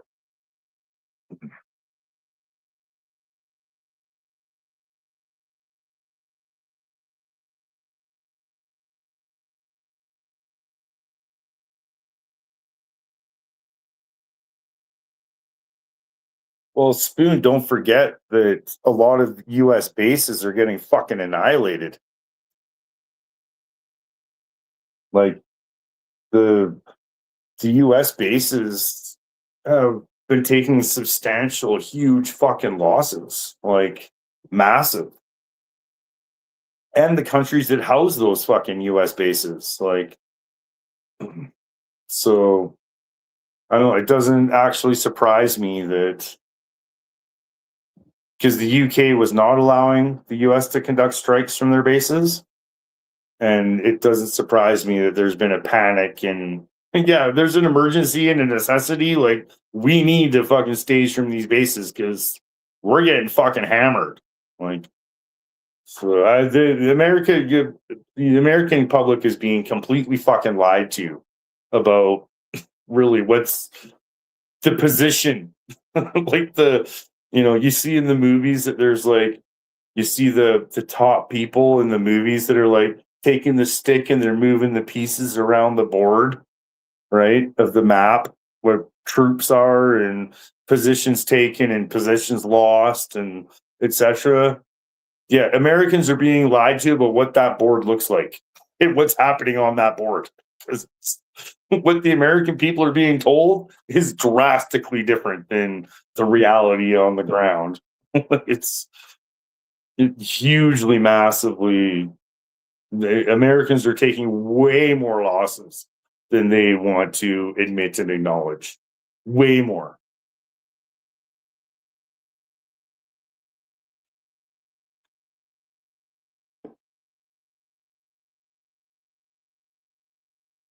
You know what though? Spain is fucking.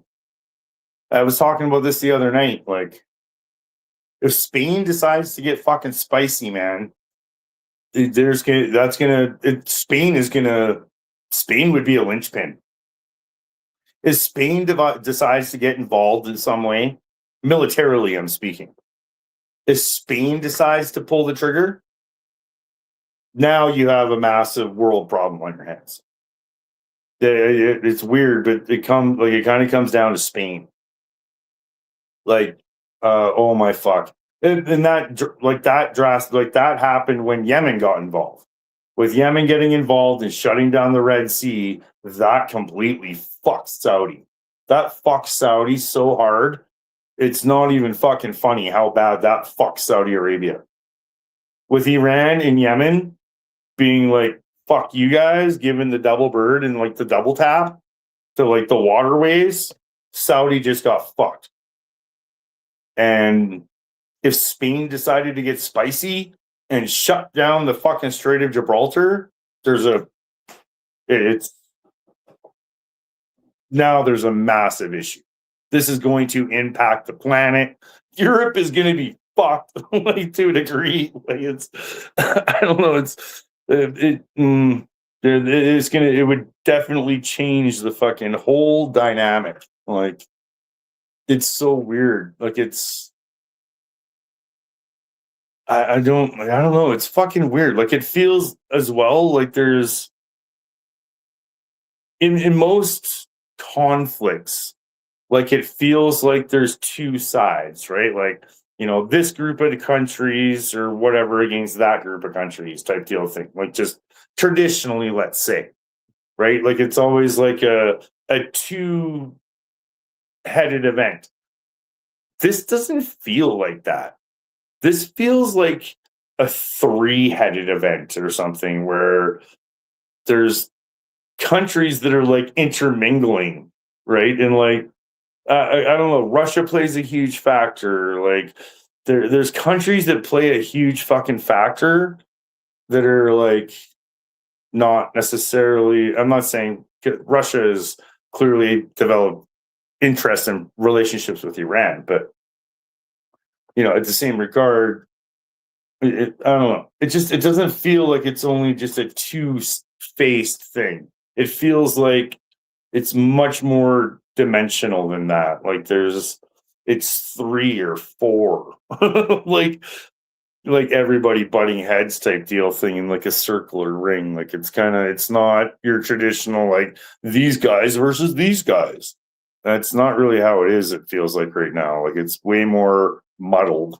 And there's, well, it's these guys, and these guys don't like these guys, and those guys don't like those guys. But these guys are friends with those guys. Those guys are not friends with those guys. But these guys over here, they're friends with those guys, and they're friends with those guys, but they're not friends with these guys. It's really kind of twisted and convoluted what's happening right now. It's really wild.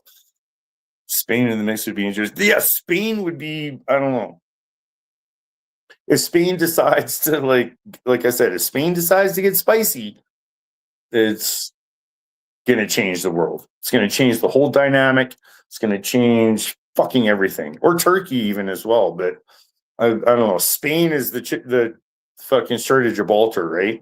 And I had this thought while I was looking at the closures of the waterways. And like, if the Med gets closed, like, you know, travel within the Med could be dangerous or whatever, which, I mean, that's been happening for thousands of years. You know, there's always been wars in the Med for like thousands and thousands. Like, look at Greece and the Romans. And like, it's just wars in the Med have always fucking happened for thousands of years. But to cut off the Strait of Gibraltar and cut off traffic in and out of the Med, that's a whole different fucking story. So, it's a whole definite huge other story to cut off the traffic going in and out of the Mediterranean. And I mean, the orcas are even pissed off. I don't know if you all know that, but the killer whales have been attacking like catamarans and shit. Like, it's fucked up. Like, it's fucked up. It's like, there's lots of stories out there. It's been happening for like the past year or two where killer whales are attacking fucking catamarans, and they figured out how to like disable them and shit. They figured out what to attack, and they're teaching others. Like, humanity's in trouble. The killer whales are rebelling.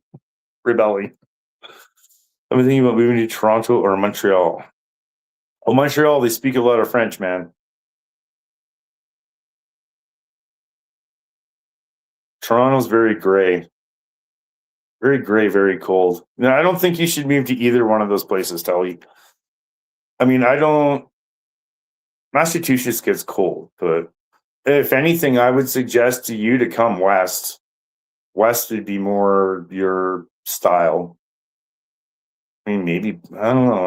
I would suggest come west. You'd probably be happier in a place like Alberta or BC. Like Vancouver or something, that would be way more or not even necessarily Vancouver, but like BC. Definitely multi-sided. Japan even fucking around. Like, oh yeah, US, we allies, then that Dutch winking around. Please get Japan fuel. We can't get involved because of our constitution. Wink, wink. You want Toronto, Teletubby? Toronto is, I don't know. I've been to Toronto a couple times. Toronto's very gray. I mean, it's, you know, it's big. There's, like, I don't think Toronto would be for Telescope. Do you know where he lives, Spoonie? Because he's not in a major metropolitan area. He's actually rural, right? He doesn't live in a major city. Like, Telescope doesn't live in a major city. He actually lives in a rural environment, like, or more rural, anyways. More smaller town, and like, Teletubby's ego fits Toronto's snobbery. I still think he would do better in Vancouver. And it would be less. Toronto gets a lot colder than Vancouver. So I'm just trying to help you as far as the environment goes. Because I live close to major cities, but it's a rural area. Yeah, that's why I say you'd be better off with somewhere like, you know, I'm in a rural area, but they still like film fucking television shows and movies here and, you know, parades here and like all that. But I'm like, you know, half an hour, 40 minutes from like downtown Calgary, major city of like 1.5 million people or whatever. So there's concerts, there's fucking hockey games, there's, international shopping, dining, fucking whatever, international airport, like. And then Vancouver, like you don't have to be necessarily right in Vancouver. Like outskirts of Vancouver also have like more rural areas, right? So, and the climate's not as bad as Toronto.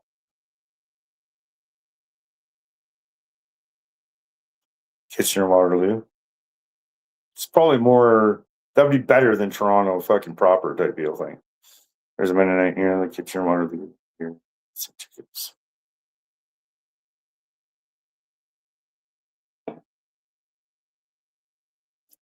Telescope. I don't want to. Another day I'll ask about the Teletubby thing. Pittsburgh is 2 hours. DC is 2.5 hours. Well,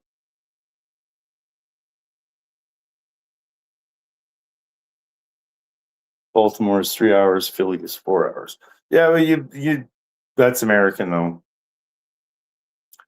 Anywhere in Canada, it's going to be different. Although you'd probably, if you're used to having a lot of things in that close a range, then maybe Ontario would be a better fit because you wouldn't have that here. I mean, it would be different where it's like, you would have like, in Saskatchewan, like major city, a few hours away, like Banff is, hour and a half away or whatever. Like Kelowna is like 4 hours away, 4.5 hours away. So actually that would probably be, yeah, like Calgary to Kelowna isn't that far of a trip. And that's like, it's like going from one side of the mountains to the other. It's basically what it boils down to, more or less. Kelowna is still, anyways, it's kind of like that. It's like, we're on this side, and then we're going to go over to that side. And we're going to go through the mountains to get there. And Kelowna is all wine country and lake and boats and lakes. Kelowna is described as Canada's Hawaii. I'll put it that way. And you all have like Kelowna and down to like Osoyoos and stuff. That's like Osoyoos is actually technically a desert. Canada does technically have a desert. I'm not sure people know that. We do have a desert in Canada.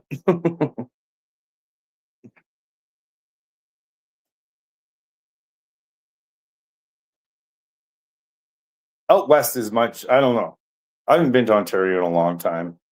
I have friends that live there. I actually had a friend that moved from Calgary to Ontario. I'm not going to disclose where, but very nice lake community is where she moved to. And like that'd be a place I definitely want to go. Like, gotta get back to lake life. We keep in mind, Canada has over 50% of the lakes on planet Earth. So we got a lot. We like lake life. We only get a few fucking nice months out of the year, like June, July, August, September. Those are our nice months. Like,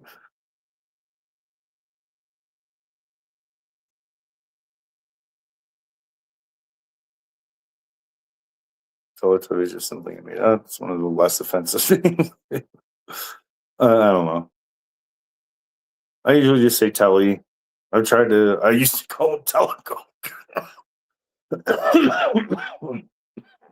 That was my name for Teleco.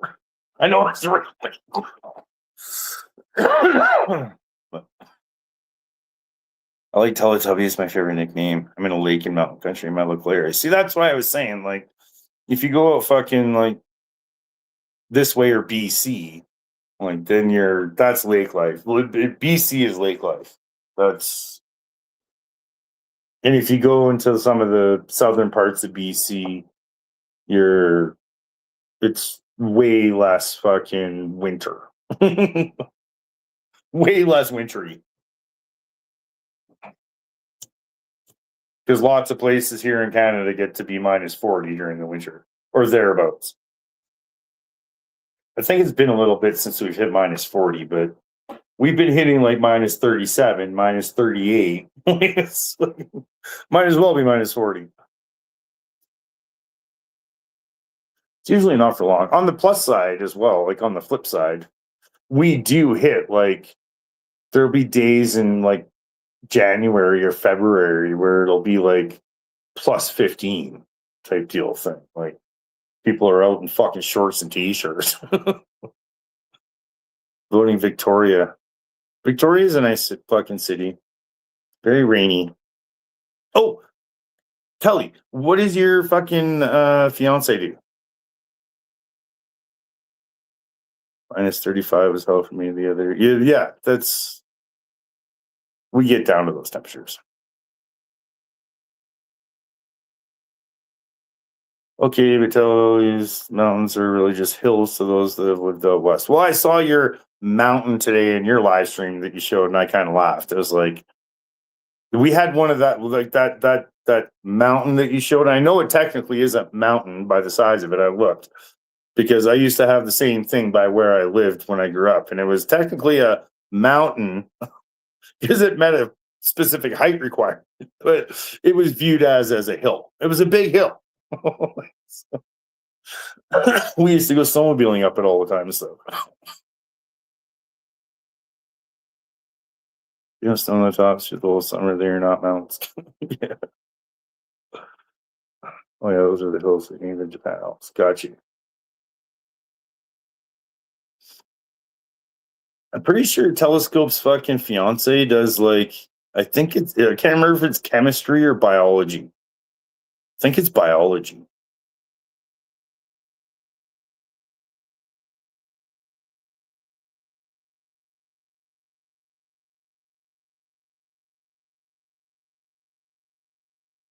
She's an RN. Oh, okay. I thought she fucking did something. I know there's a huge fucking are you familiar with Todd Maffin? He's done a huge campaign. He's brought like a ton of US doctors and nurses into Canada. It's fucking hilarious. Like, the guy is actively trying to brain drain fucking the US. It's hilarious. And it's working. It's fucking great. Todd Maffin is funny. He's fucking I like him. He's definitely a funny dude. I'll grab you his link in a minute. Because I thought she did something in biology or chemistry because they're literally where I live, like just up the fucking highway, there's a CDC center. So there's a lot of, biology and chemistry taking place in these areas type deal things. So that's what I was getting at with that. Cantonese nurses easy in. Oh, Todd Maffin has been doing a fucking great fucking. It's actually beautiful.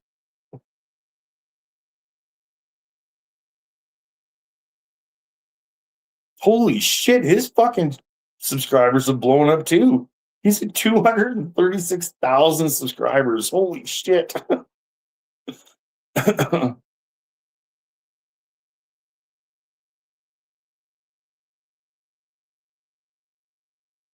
He's a fucking funny guy.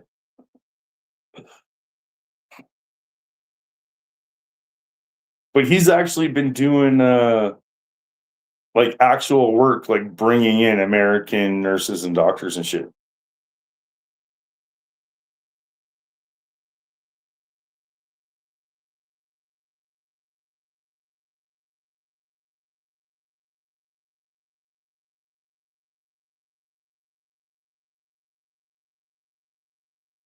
Yeah, well, you got to be careful with the truck driver thing. That's a huge point of contention right now. It's probably not a good time to be an immigrant truck driver in Canada. Just saying. I mean, it might be a bit better if you're white.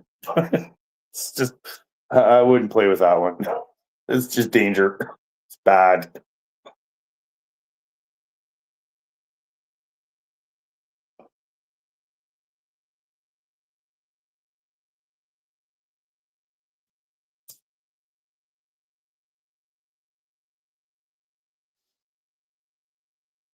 See, we're getting the converts. Bringing in the immigrants.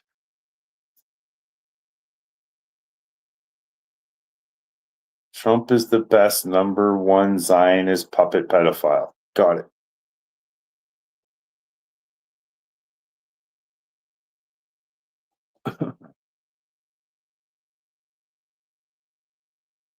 You know, I know I got a transgender truck driver family member who stopped driving. It was a little over a year ago.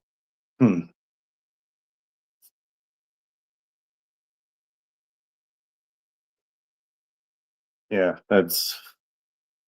I don't know. Nobody would give a fucking Canada. As long as you can do your job and not an asshole, I swear that's literally all it takes. Like, do your job, don't be an asshole. Nobody gives a fuck.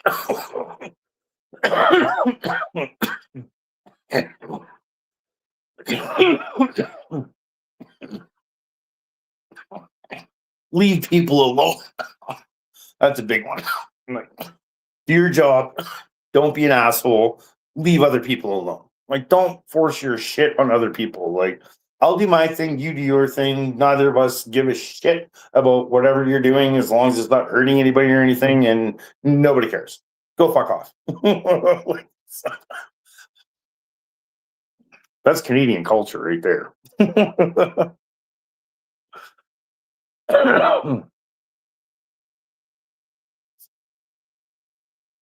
You getting assaulted and guns pulled in the southern states? Yeah, it doesn't surprise me. I'm in Seattle now doing Uber. I actually thought about fucking. I can't do Uber because I have a criminal record, I think, but I don't know. It's something that's crossed my mind. Like, maybe I should fucking go get my license and fucking like start a taxi service or fucking do limos or something. Just like be interesting. Been convinced them to go to Canada. Oh yeah. I just watched a thing today yesterday. I don't know. It was talking about how like the most attractive places to like want to move to in the world, and like Canada's right up there. It's,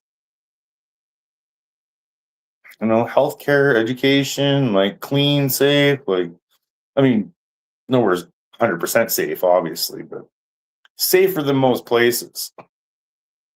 Again, all it requires is like just do your job and don't be a fucking asshole and like leave people alone.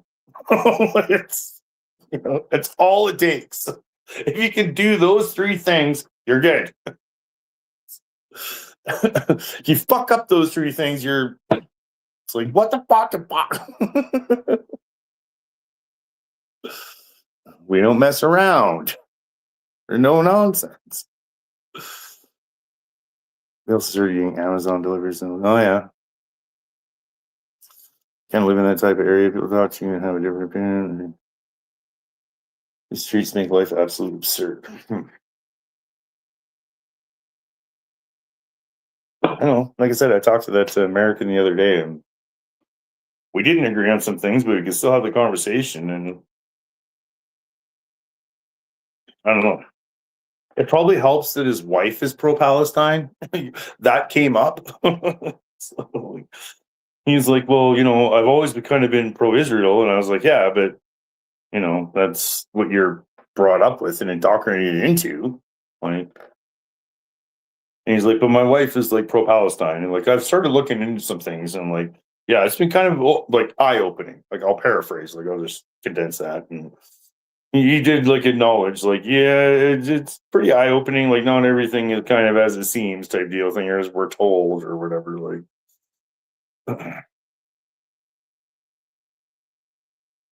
they are a veteran, and the Veterans Affairs was ordered to cut off everyone's hormone medications. Round up Canada Healthcare would solve the concerns. Gotcha. Well, I'm not going to pretend to know anything about that, but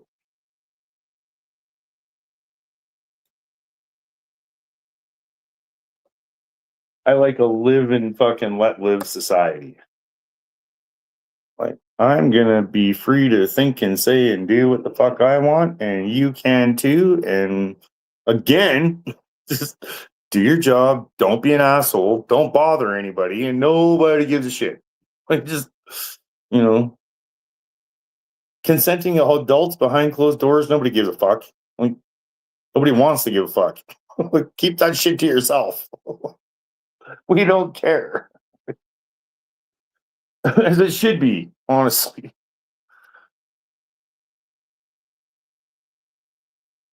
Yeah, that's if I had to explain the attitude here in Canada, that's nobody gives a shit. Again, as long as you're not being a cunt and like trying to shove it in fucking people's faces and imposing your shit on them and whatever, like don't do that. Like don't be an asshole. Like let me live, I'll let you live. Like just don't shove your shit in my face and I won't shove my shit down yours. Like pretty simple. It's free to think whatever you want, say whatever you want, just don't be an asshole.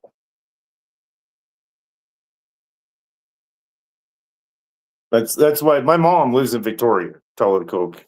I know Spoonies was talking about Victoria, BC. That's where my mom lives. And she finds it a bit hoity-toity, let's say. They're kind of a bit woke or whatever the fuck. I don't know. My mom is my mom. Anyways, she misses Alberta. She's lived all over the place. She's lived in fucking Peru and fucking Brazil, and like she's lived all over the world. Well, all over the Western Hemisphere. That'd be a better way to put it. And she misses Alberta the most, where it was just live and let live. Nobody gives a shit. Like, don't fucking shove your shit down my throat. I won't shove my shit down yours. Like, live, let live. You can, like, whatever. Like, you know, I shared a video in my community posts about the teen girls that fucking saved the old man from the fire there in Saskatchewan recently. And it's like, I can promise you, just doing the right thing, that I bet you 100%, like nobody's saying like, well, did you vote for the conservative like premier? Like, you know, the politics don't come into play. It's not about, you know, wealth or fucking caste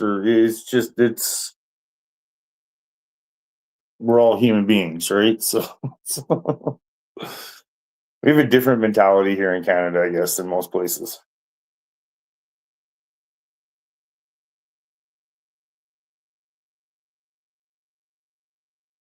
I was stupid advice. Can't get medications that improves their life. I ain't fucking. I don't know. The healthcare system in America is completely a for-profit fucking healthcare system, and it's designed to absolutely destroy the fucking people that need to use it. Like, that's how I view it, anyways. They're trying to fucking screw shit in Alberta. Like, fuck these fucking Danielle Smith conservatives, man. They are fucking horrible. They have gutted our healthcare. They've made it a two-tier. Like, they are trying to move us towards a privatized style healthcare. Like, if they get referendum separatism, I 100% believe, just my own thoughts and opinions, that's a question that should be presented at a community hall if it hasn't. Because they're not about the socialism and they don't want to pay taxes, remember? So, okay, so you don't want a healthcare system? Like, dude, like, are you going to move towards a capitalist fucking shit fucking system in the US that they all want fucking a system like the existing one in Canada? Like, we're literally regressing in healthcare in Alberta. Like, it's fucked. So fucked. That's what I mean. Alberta is like a super crazy place politically right now. I've never seen anything like this environment. It's fucking weird. Like, everybody's all over the place. Like, there's not much consistency. It's fucking wild. The only Americans that get healthcare are Israelis. Well, you pay for their healthcare, so.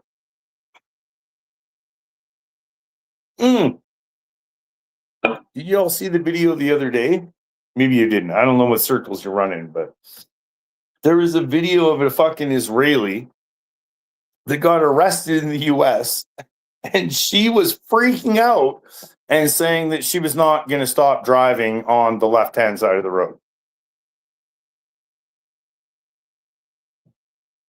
This fucking Israeli is so entitled that, like, when she comes to another country where they drive on the opposite side of the road than where they're from, like, no, I'm not doing that. I'm going to keep driving the way on this side over here, the way I know. Right into oncoming traffic. Like, what are you fucking talking about? Like, you crazy fucking bitch. This is how entitled and fucking arrogant the Zion Nazis are. Like, what on earth are you talking about? That's why I love watching videos of fucking Zion Nazis getting fucking booted out of fucking establishments and shit around the world. It's so much fun to watch. Like, fuck you guys.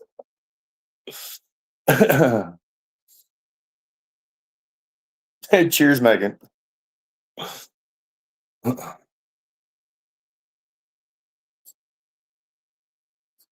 Didn't see it, but I'm not surprised. Oh my fuck. It was like you can't make this shit up. You can't make this shit up. Like a fucking Israeli freaking out that I'm gonna keep driving on the other side of the road. Like, who are you to fucking tell me no? Like, even though we're in a different country. What the fuck? It's fucking stupid.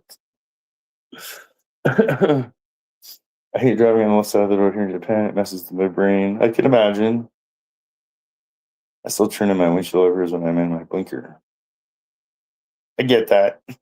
Definitely takes some getting used to. She should have started her own Cars for Kids program.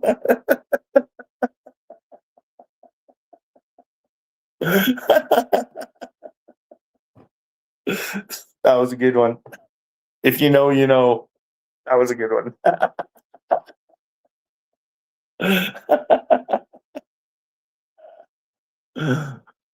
Good one, Telly.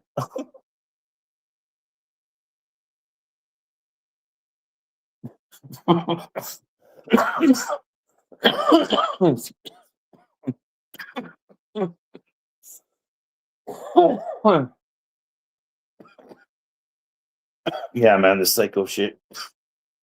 And I want to just, for the record, I want to say, because I have shared some links in here tonight for some channels and stuff like that. I don't only go to those channels.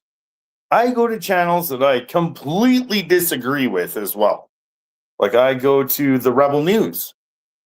They do live streams. I go into their channels. I listen to what they're saying. I listen to what they're telling their listeners. And I look at what their audience is saying. And it's like, and I really want to explicitly say, this is something I had a thought of yesterday, that there's so much cancel culture these days. Everybody's just cancel. Like, I don't like you or agree with you, so I'm not going to listen to a word you say. And this blind ignorance is not helpful. It's not helpful. You are way, way better off not only to listen to what you think is the other side, just for a way to put it, is saying and what they're telling their listeners and viewers, and like what you're up against and combating against, and like, all right, this is what they're telling them, this is what I got to prepare for, like, because damn well they're just going to go parrot it and regurgitate it and recite it, right? You're going to see them in some other comment section somewhere, or those like them, so know what you're up against. But there's also another aspect where even a blind squirrel finds a nut once in a while. So yeah, you can disagree with them, sure. You cannot like them, fine. But once in a while, they do get something right. Same as mainstream media. They lie to us, yes. You may not like them, fine. You may not agree with them all the time, okay. Once in a while, they do get things right. So it's stupid to not pay attention, right? Like, You can't turn a blind eye in ignorance to what your, let's say, enemy is doing and expect that you know what's going on, because you don't. You don't have a fucking clue. Not if you don't know what they're doing over there or they're doing over there. Like you don't have the slightest fucking clue. Not. So to act like you do know what's going on when you don't have a clue over there or over there, it's just you're lying and fooling yourself, right? So it is important. Hey, Fry, it is important to pay attention to things that you may not like or may not agree with, or whatever. Just not only to be informed of what your enemy is saying, but also, hey, sometimes they get things right where it's like, oh shit, I didn't know that was happening. Look into it. Oh shit, that is happening. Or like I said, a blind squirrel finds a nut once in a while, or a broken clock is right twice a day, right? Like that type of analogy where it's like, yeah, it's fucked most of the time, but once in a while, they actually get something right. So, yeah. Hey, Fry, good to see you, man. How's it going? Hey, Brett, for a long time. He says some stupid stuff, but I still listen. He has some good points. Yeah, see, thanks. Spoon's all fucking proving my point. Hey, Scott. How's it going? But yeah, this is. I hated Brett for a long time, and he said some stupid shit and stuff. There's stupid stuff, and none of that is wrong. But he's still listening. He has some good points. So I definitely see the world through a different set of lenses.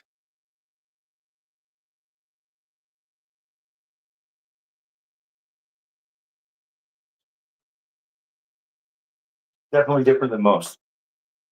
Be fucking boring if fucking LC channel terminated again. It's like it's just it's like we're stuck on a repeat with that one.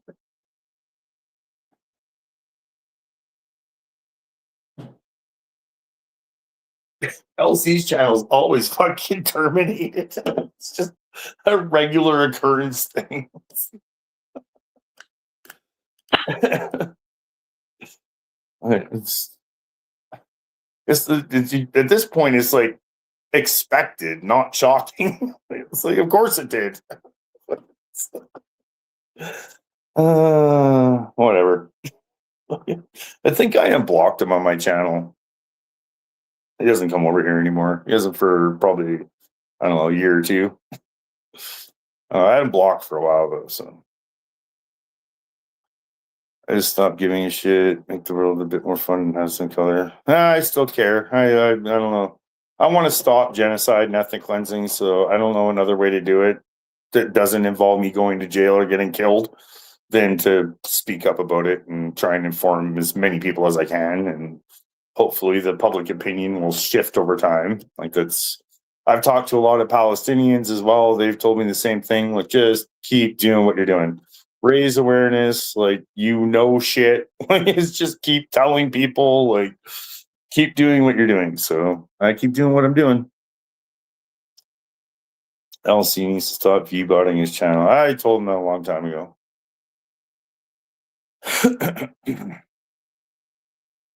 Long time ago. I'm surprised others don't do it. I know another couple streamers that have, and some of them would even shock you. But yeah, I don't know.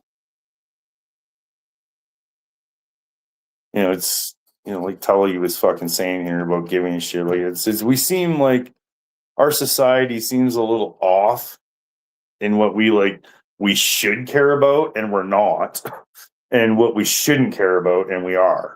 Like, we're caring about the wrong shit and like not caring enough about the shit we should be caring about. We live in backwards land. Welcome to backwards world. Where up is down, left is right, light is dark. Fucking.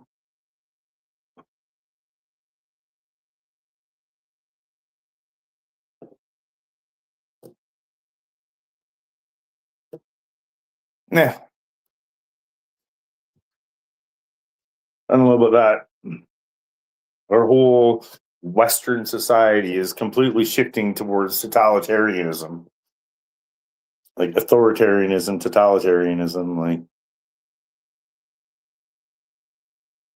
it's a little fucked up.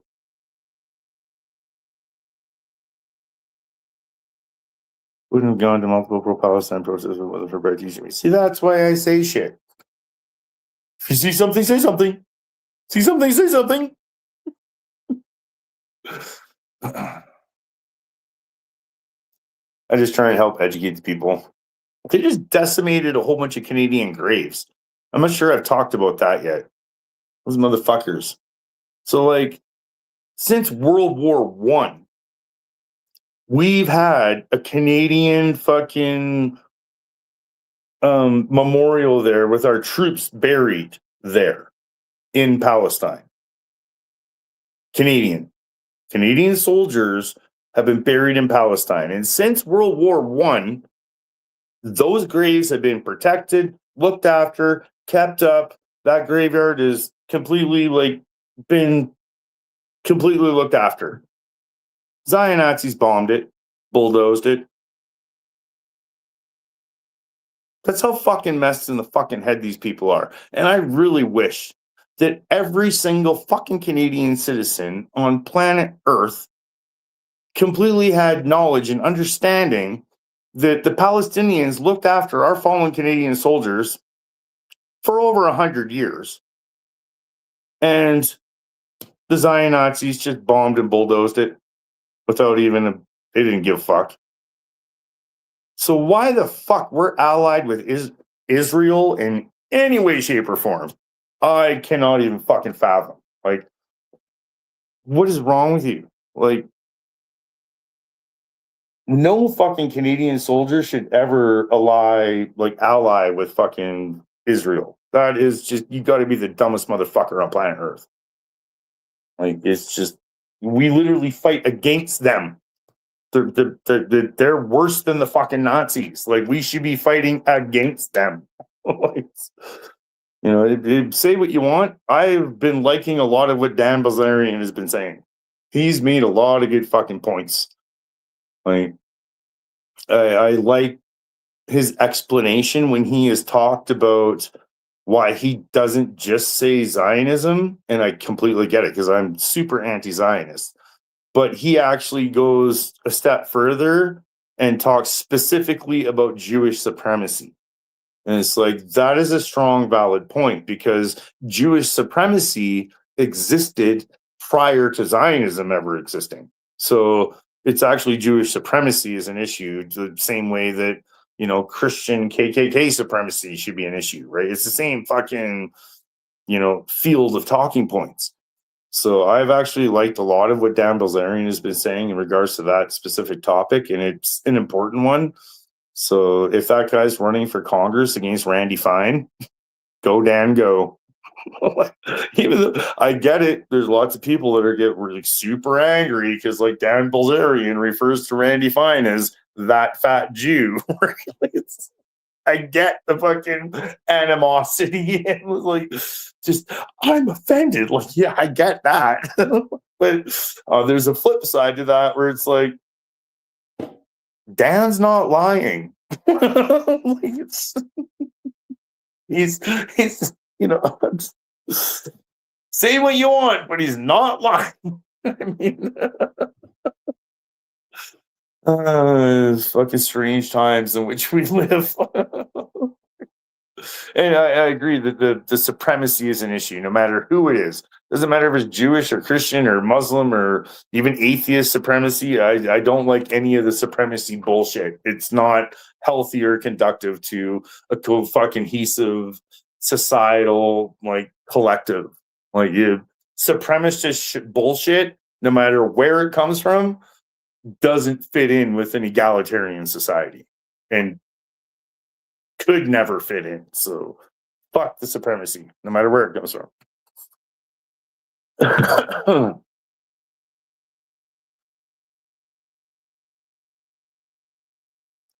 Luckily, I have degrees in isms. Don't make me feel great about myself. Again, I wish I was. Kind of wish I'm fighting against homeless grifters again. I also graduated from mod school and I learned a lot.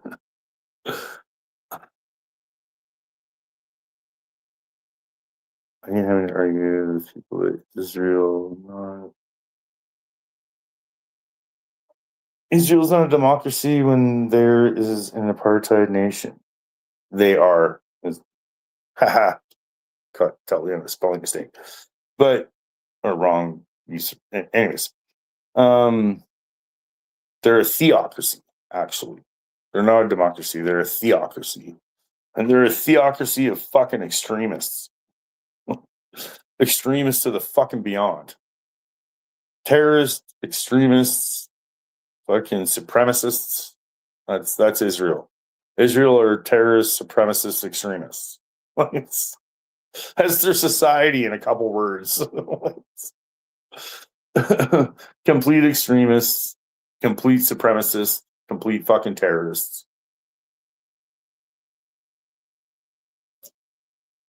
And if my Canadian government doesn't like me saying that, I'm gonna do it anyways.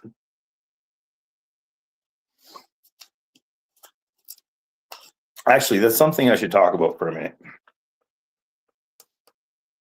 All these fucking channels with their clickbait fucking bullshit, like the new C9 bill's going in, so I have to change my entire channel and I can't talk like this anymore and blah, blah, blah, blah, blah, blah, blah, blah, blah. Fuck yourself.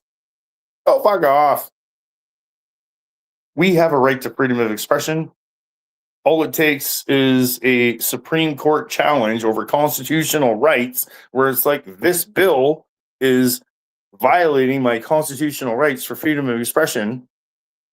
The bill gets struck down. Y'all are freaking out over fucking nothing. And let it be challenged. Like, they'll be scared to enact it. That's what they're missing. Okay, I'll approach it from a different angle. The Canadian government introduces a bill that talks about hate speech and things like that, and hate towards an identifiable group, and like this, whatever. There's some things. So these streamers and these fucking podcasters and whatever, they're all freaking the fuck out because this bill's coming in. No, we can't say this. We can't do that. We got to blah, blah, blah, blah, blah. They're missing the point.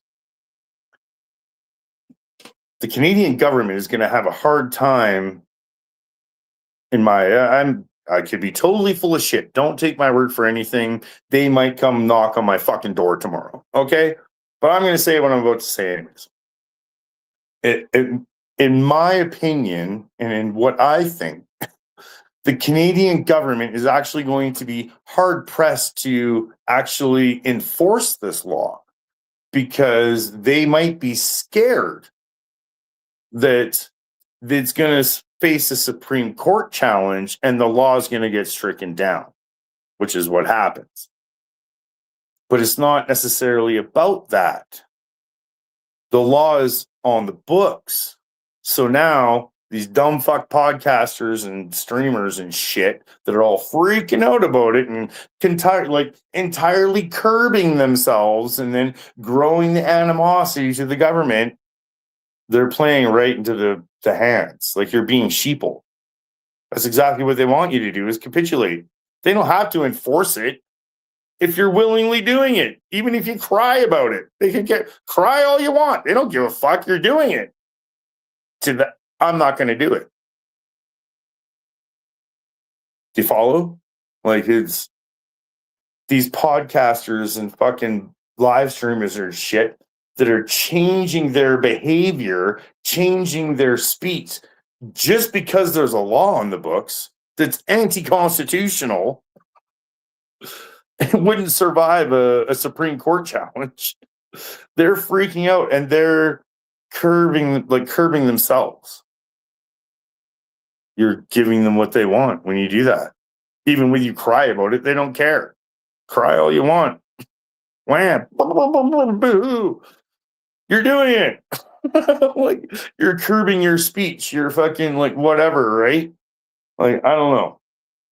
until I see this actually enforced, and I want to see a Supreme Court challenge, maybe then I'll believe it. You know what I mean? Until that time, I'm going to keep on doing exactly what the fuck I've been doing. And the police know that I know my rights. And they probably know now, especially if they didn't before, that like, let's escalate that to the Supreme Court because that's a constitutional violation. You're violating my constitutional charter rights. And Stephen Harper and Justin Trudeau, both of them, it's not one or the other, it's conservatives and liberals. They set the precedent that people with their constitutional rights violated get $10 million. So go ahead and violate my constitutional rights. That's going to be fun. I welcome that. I'll give you something to do. That fills me all full of like I'm getting goosebumps. Like it's like I have all kinds of oomph for that. Let's fucking do it. That'll be fun. Violate my constitutional rights. Great. See you in court.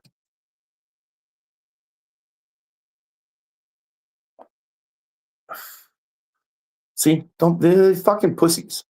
These fucking crybabies fucking, oh, there was just a law introduced and like we're not sure if we can say I hate Zion Nazis anymore. Yeah, you can. I just did. Again, maybe police show up at my door tomorrow and be like, you need to especially I have a previous investigation due to Zion Nazis.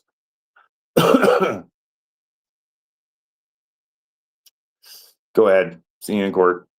Now you know what exactly the angle I'm coming at. So, and you better be fucking sitting there going like, he's not. Oh, damn.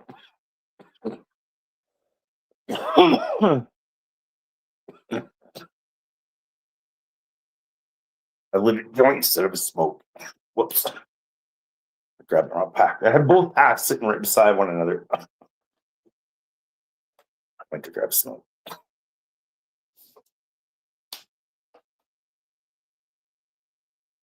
Zionists have unalived more Christians than Muslims. Yeah, of course they have. Well, in the modern era.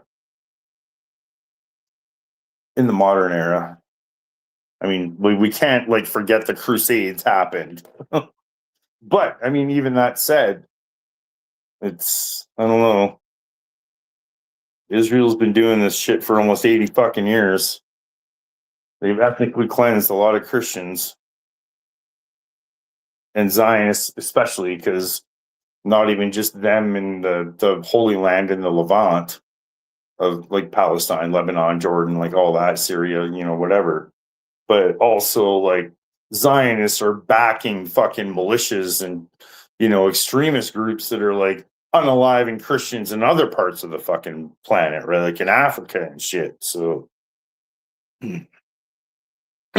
speaking of Africa, and I know I kind of touched on it, but it is kind of interesting. I should dive into that more, I guess.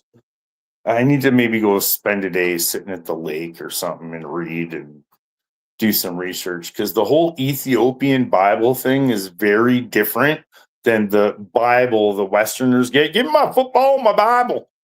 My automatic rifle, I'm going to protect these motherfuckers. You better not fuck with my fucking Bible or my fucking football or, don't fuck with that. My American flag. I'll blow you away, motherfucker.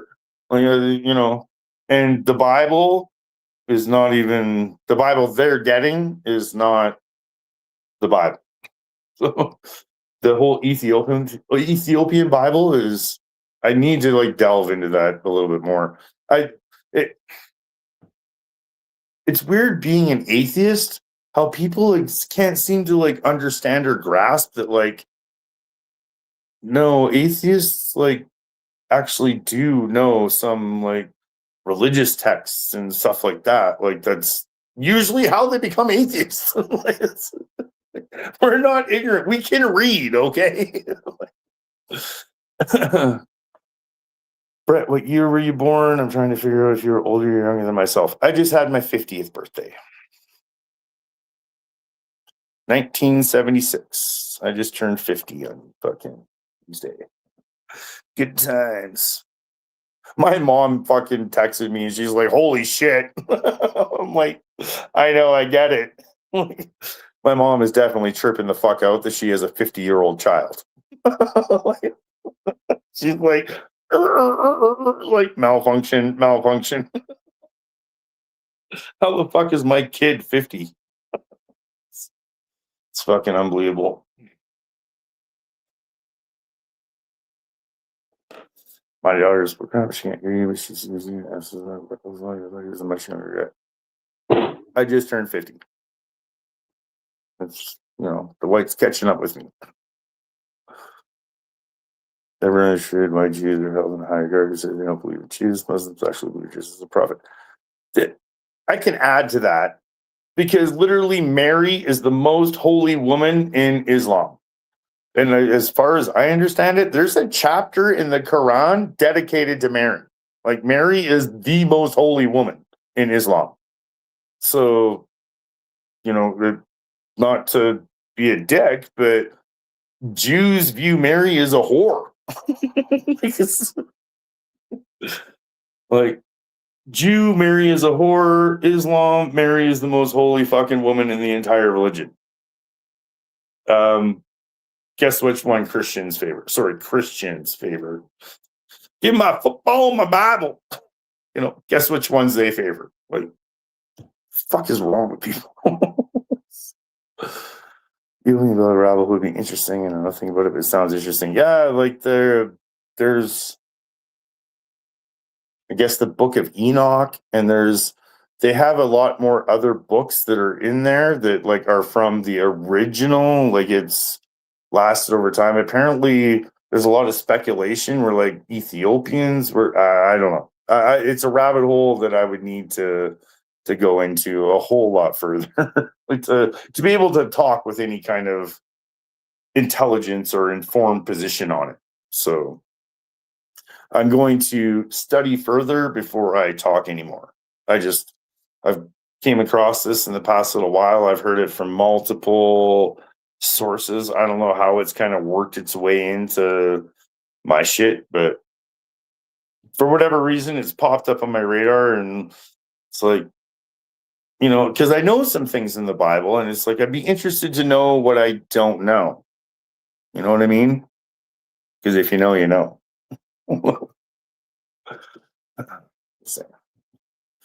Just happy birthday. Thank you. Thank you. You're older by about 2 years. Yeah, I'm 50. I turned 50 on Tuesday. It is what it is. Hence, I gotta exercise, lose belly. Not happy with where I'm at with my physical feeling. It is what it is. Can't help it. But 40 to 50 flew the fuck by, man. 30 to 40 was I don't know, 20 to 30. I had a lot of fun in my 20s. It is what it was. 30 to 40, that was drawn out over some time. I did a lot of shit. It was, was what it was. 40 to 50 fucking flew. Holy shit. Swear I just turned 40 a couple years ago. So careful. It's true what they say, time flies as you get older. It just gets faster and faster.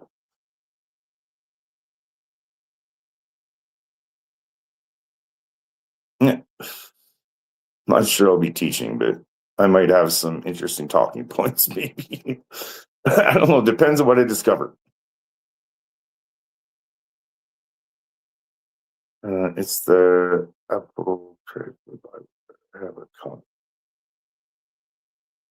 Apocrypha.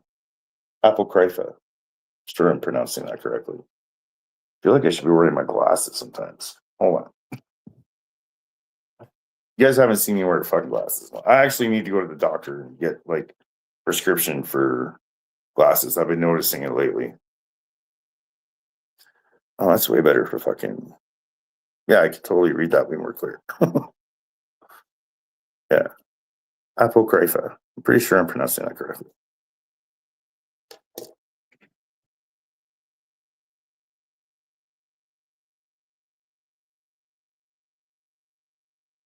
Japan for 7 years and it feels like we just arrived.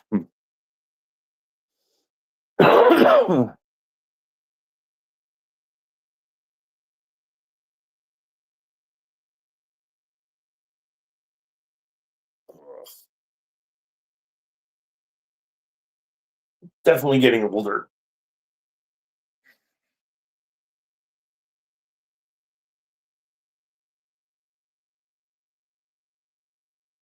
My sunglasses. Apparently, I fucking.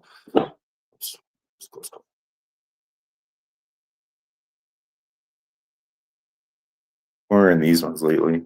I got 2 pairs of Oakleys I got to send in to get fixed. I'm wearing these guys. A little bit. Yo. So.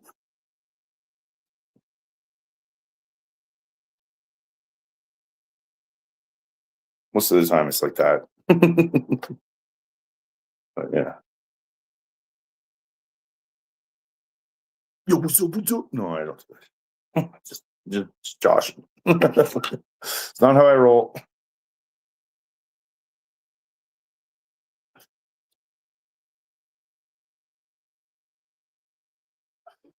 I need like glasses though. Like these are just reading glasses. I mean, they're nice reading glasses. I got a great deal on. No, they were reading glasses. Put them under the chat.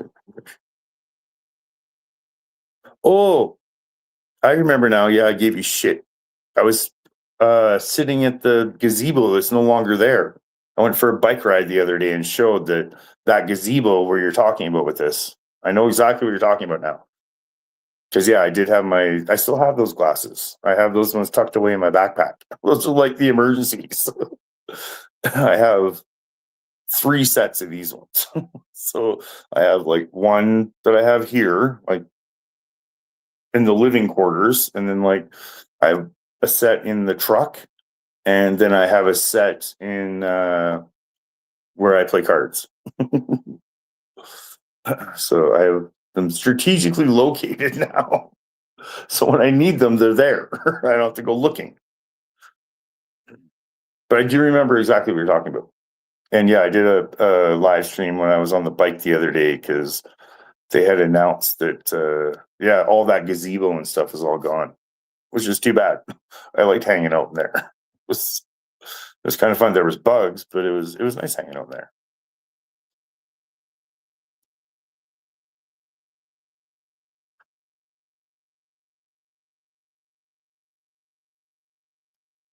No, it was a picnic table and a gazebo. I know exactly what you're talking about.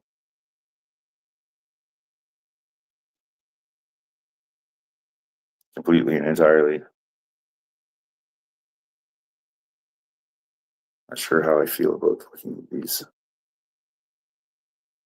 I didn't try these on before I bought them. It looked like they looked right. So I guess they're not too bad. But I need to get actual glasses.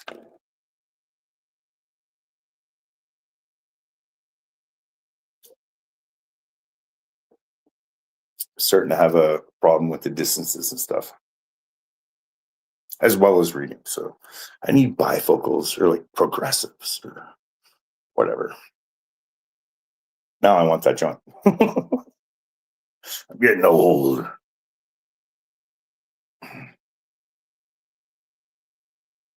They're very reflective in chat is great. Oh, sorry. Never thought of that.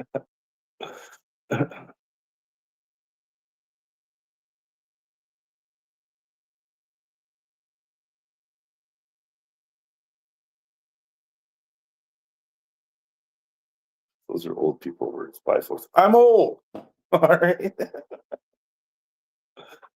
What do you want from me? I'm not a young buck anymore. I'll still want. I'll still answer now. Well, I can't. Not too many years. Not in that regard.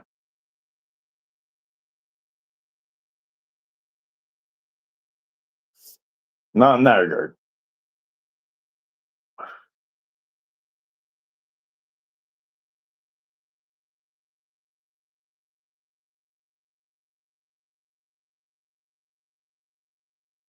The kitchen fan light's not even on. The fan is on, but the light's not on. Those lights there are actually grow lights.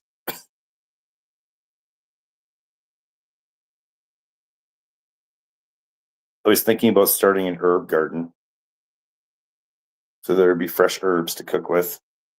I was watching a lot of MasterChef for a while.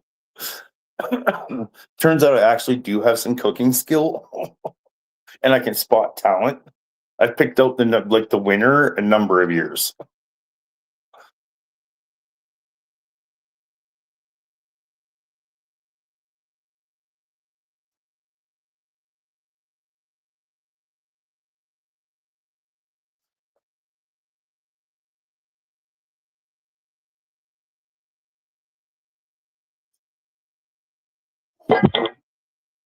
See, there's the fan.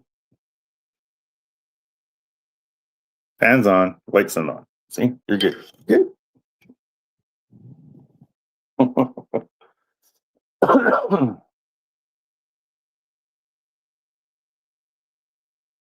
go with herbs. It's great. Mint is really nice because it's invasive. Mint also helps keep away fucking spiders and stuff. Yeah, I know. Other times. I got what you were saying. I understood. Holy fuck, I've been on for like 13 minutes shy of 3 hours. All right. We'll finish up my beer and have another. It's like 4 a.m. as well. So is this place you got to do fireside chats at the riverbank? Yeah, we don't have a yard for fireside chats here. Can't do fires here. I can do fires other places. Like we were at Tanner's and had a fire, but I prefer to just enjoy the time and not do live stream. And I don't know. I mean, I could. We've talked about it before. It would depend. It would have to be situationally appropriate. It's a lot of fun to just turn off the devices for the most part, relax and have fun. And you're supposed to be enjoying your company, right? Not like no stuck in your phone shit. So, but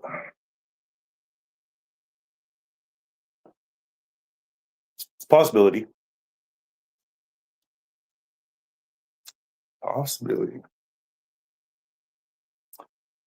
Lemon balm is good too. I make tea. Lemon balm is a natural antidepressant. Sounds like we need the lemon balm. All the lemon balm. We're gonna lemon balm everybody. Basil is great. He's growing great too. Yeah, that's what I was kind of talking about. Like, yeah, fresh basil and like have fresh herbs. Like I have like all that behind me there is like that's all. I was thinking I'd put in like drill in shelving all into the backsplash and put a few shelves in. And literally I can sit there and grow herbs. That's above the kitchen sink. So I don't know. Like I said, they're actually grow lights technically. Can't really tell, but it's blue right now.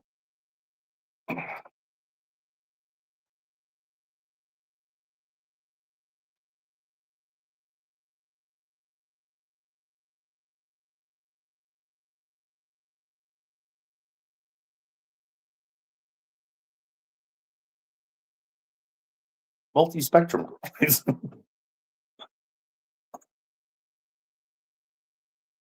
Yeah. I spread lemon balm all over my neighborhood so when the zombies come, people aren't depressed. I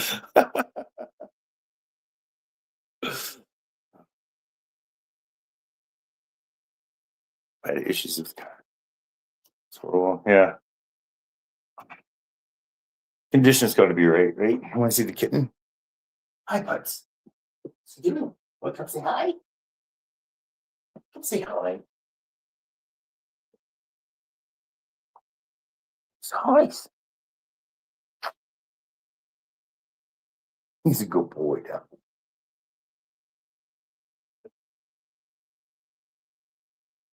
He's a good kid. Actually, a very good kid.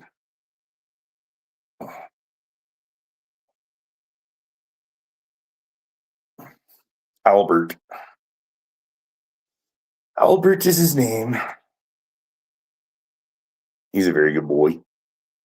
He's very good about like using a scratching post and like I mean he gets in a little bit of trouble mischief, but it's like not bad trouble mischief.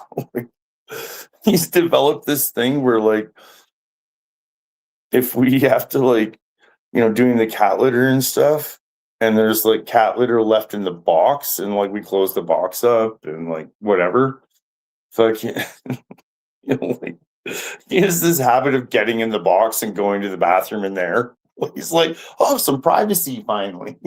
It's a box and there's privacy. Like, it's like, so my girl has definitely lost it a couple times on him doing that. It's like I gotta kind of laugh where it's like, I mean, I get it. It's not great that he's doing that, but it's kind of funny. He's like he's just all he's doing is going to the bathroom in like not even a bad place. So it's kind of funny. Like, it's very hilarious. Albert, that's a great name, cat. Yeah, he's a good boy. He's a good boy. That buzzy boy. That he's a very good boy. Yeah, Winks is around somewhere. He's probably in the room. He's pretty funny. He gets in shit though. And we've had to break him in a little bit. It's like, she was letting him get away with too many things. So like, I don't know. Got new furniture and like he was scratching that and like scratching the bed and the fucking bed frame. And it's like Albert uses the scratching posts and shit. Like he scratches where he's supposed to. Like that motherfucker don't. Well, it's okay. We have the secret weapon. So like, he scratches the furniture and shit. He gets one of these fucking. Oh, you're fine, buds. Yeah, Albert just fucked off. He's like, oh, Dad. Oh, you're okay. You're good, buds. Sorry, bud. He saw me pick up the squirt bottle. He's like, I'm out of here.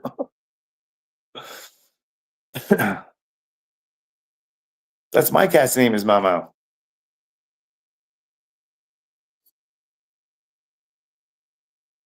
That was my cat's name, Little Mama. Well, technically her name was Razor, but everybody called her Mama.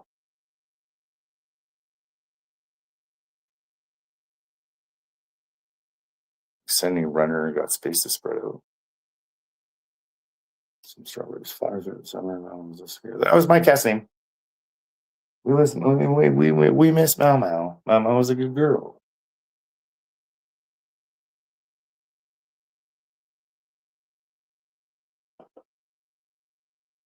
Albert's a good boy. It's got to be on his terms, though.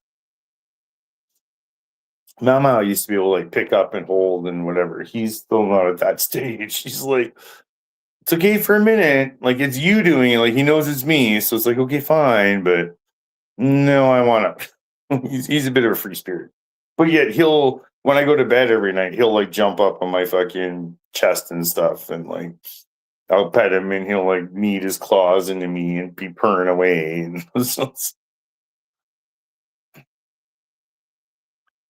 tuxedo cat and tuxedo cat and jellyfish.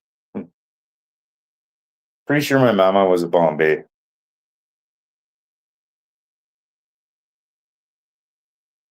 Super pretty, super intelligent. What are you doing, buds? Hmm. What are you doing?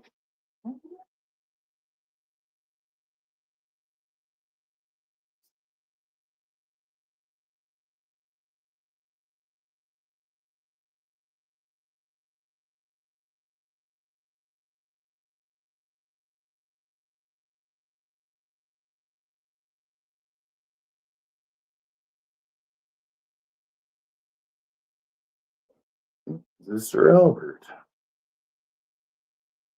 You got fans.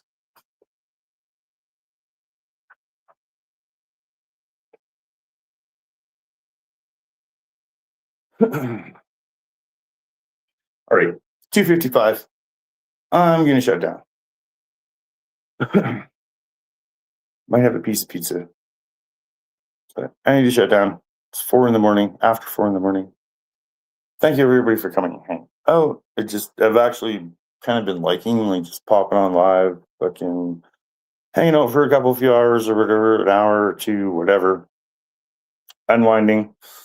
Appreciate you all for coming by. Thanks. Fun. Hit the like. Free Palestine. Definitely fucking free Palestine. Freeing Palestine frees us all.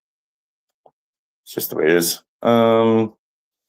Share lots of links. Look up anything we talked about. Don't believe assholes in the internet. Think and learn for yourself. So, cheers. Thanks for the hosting. Good times. Cheers. Think for yourself. And yeah. Have a good night, everybody. Free Palestine.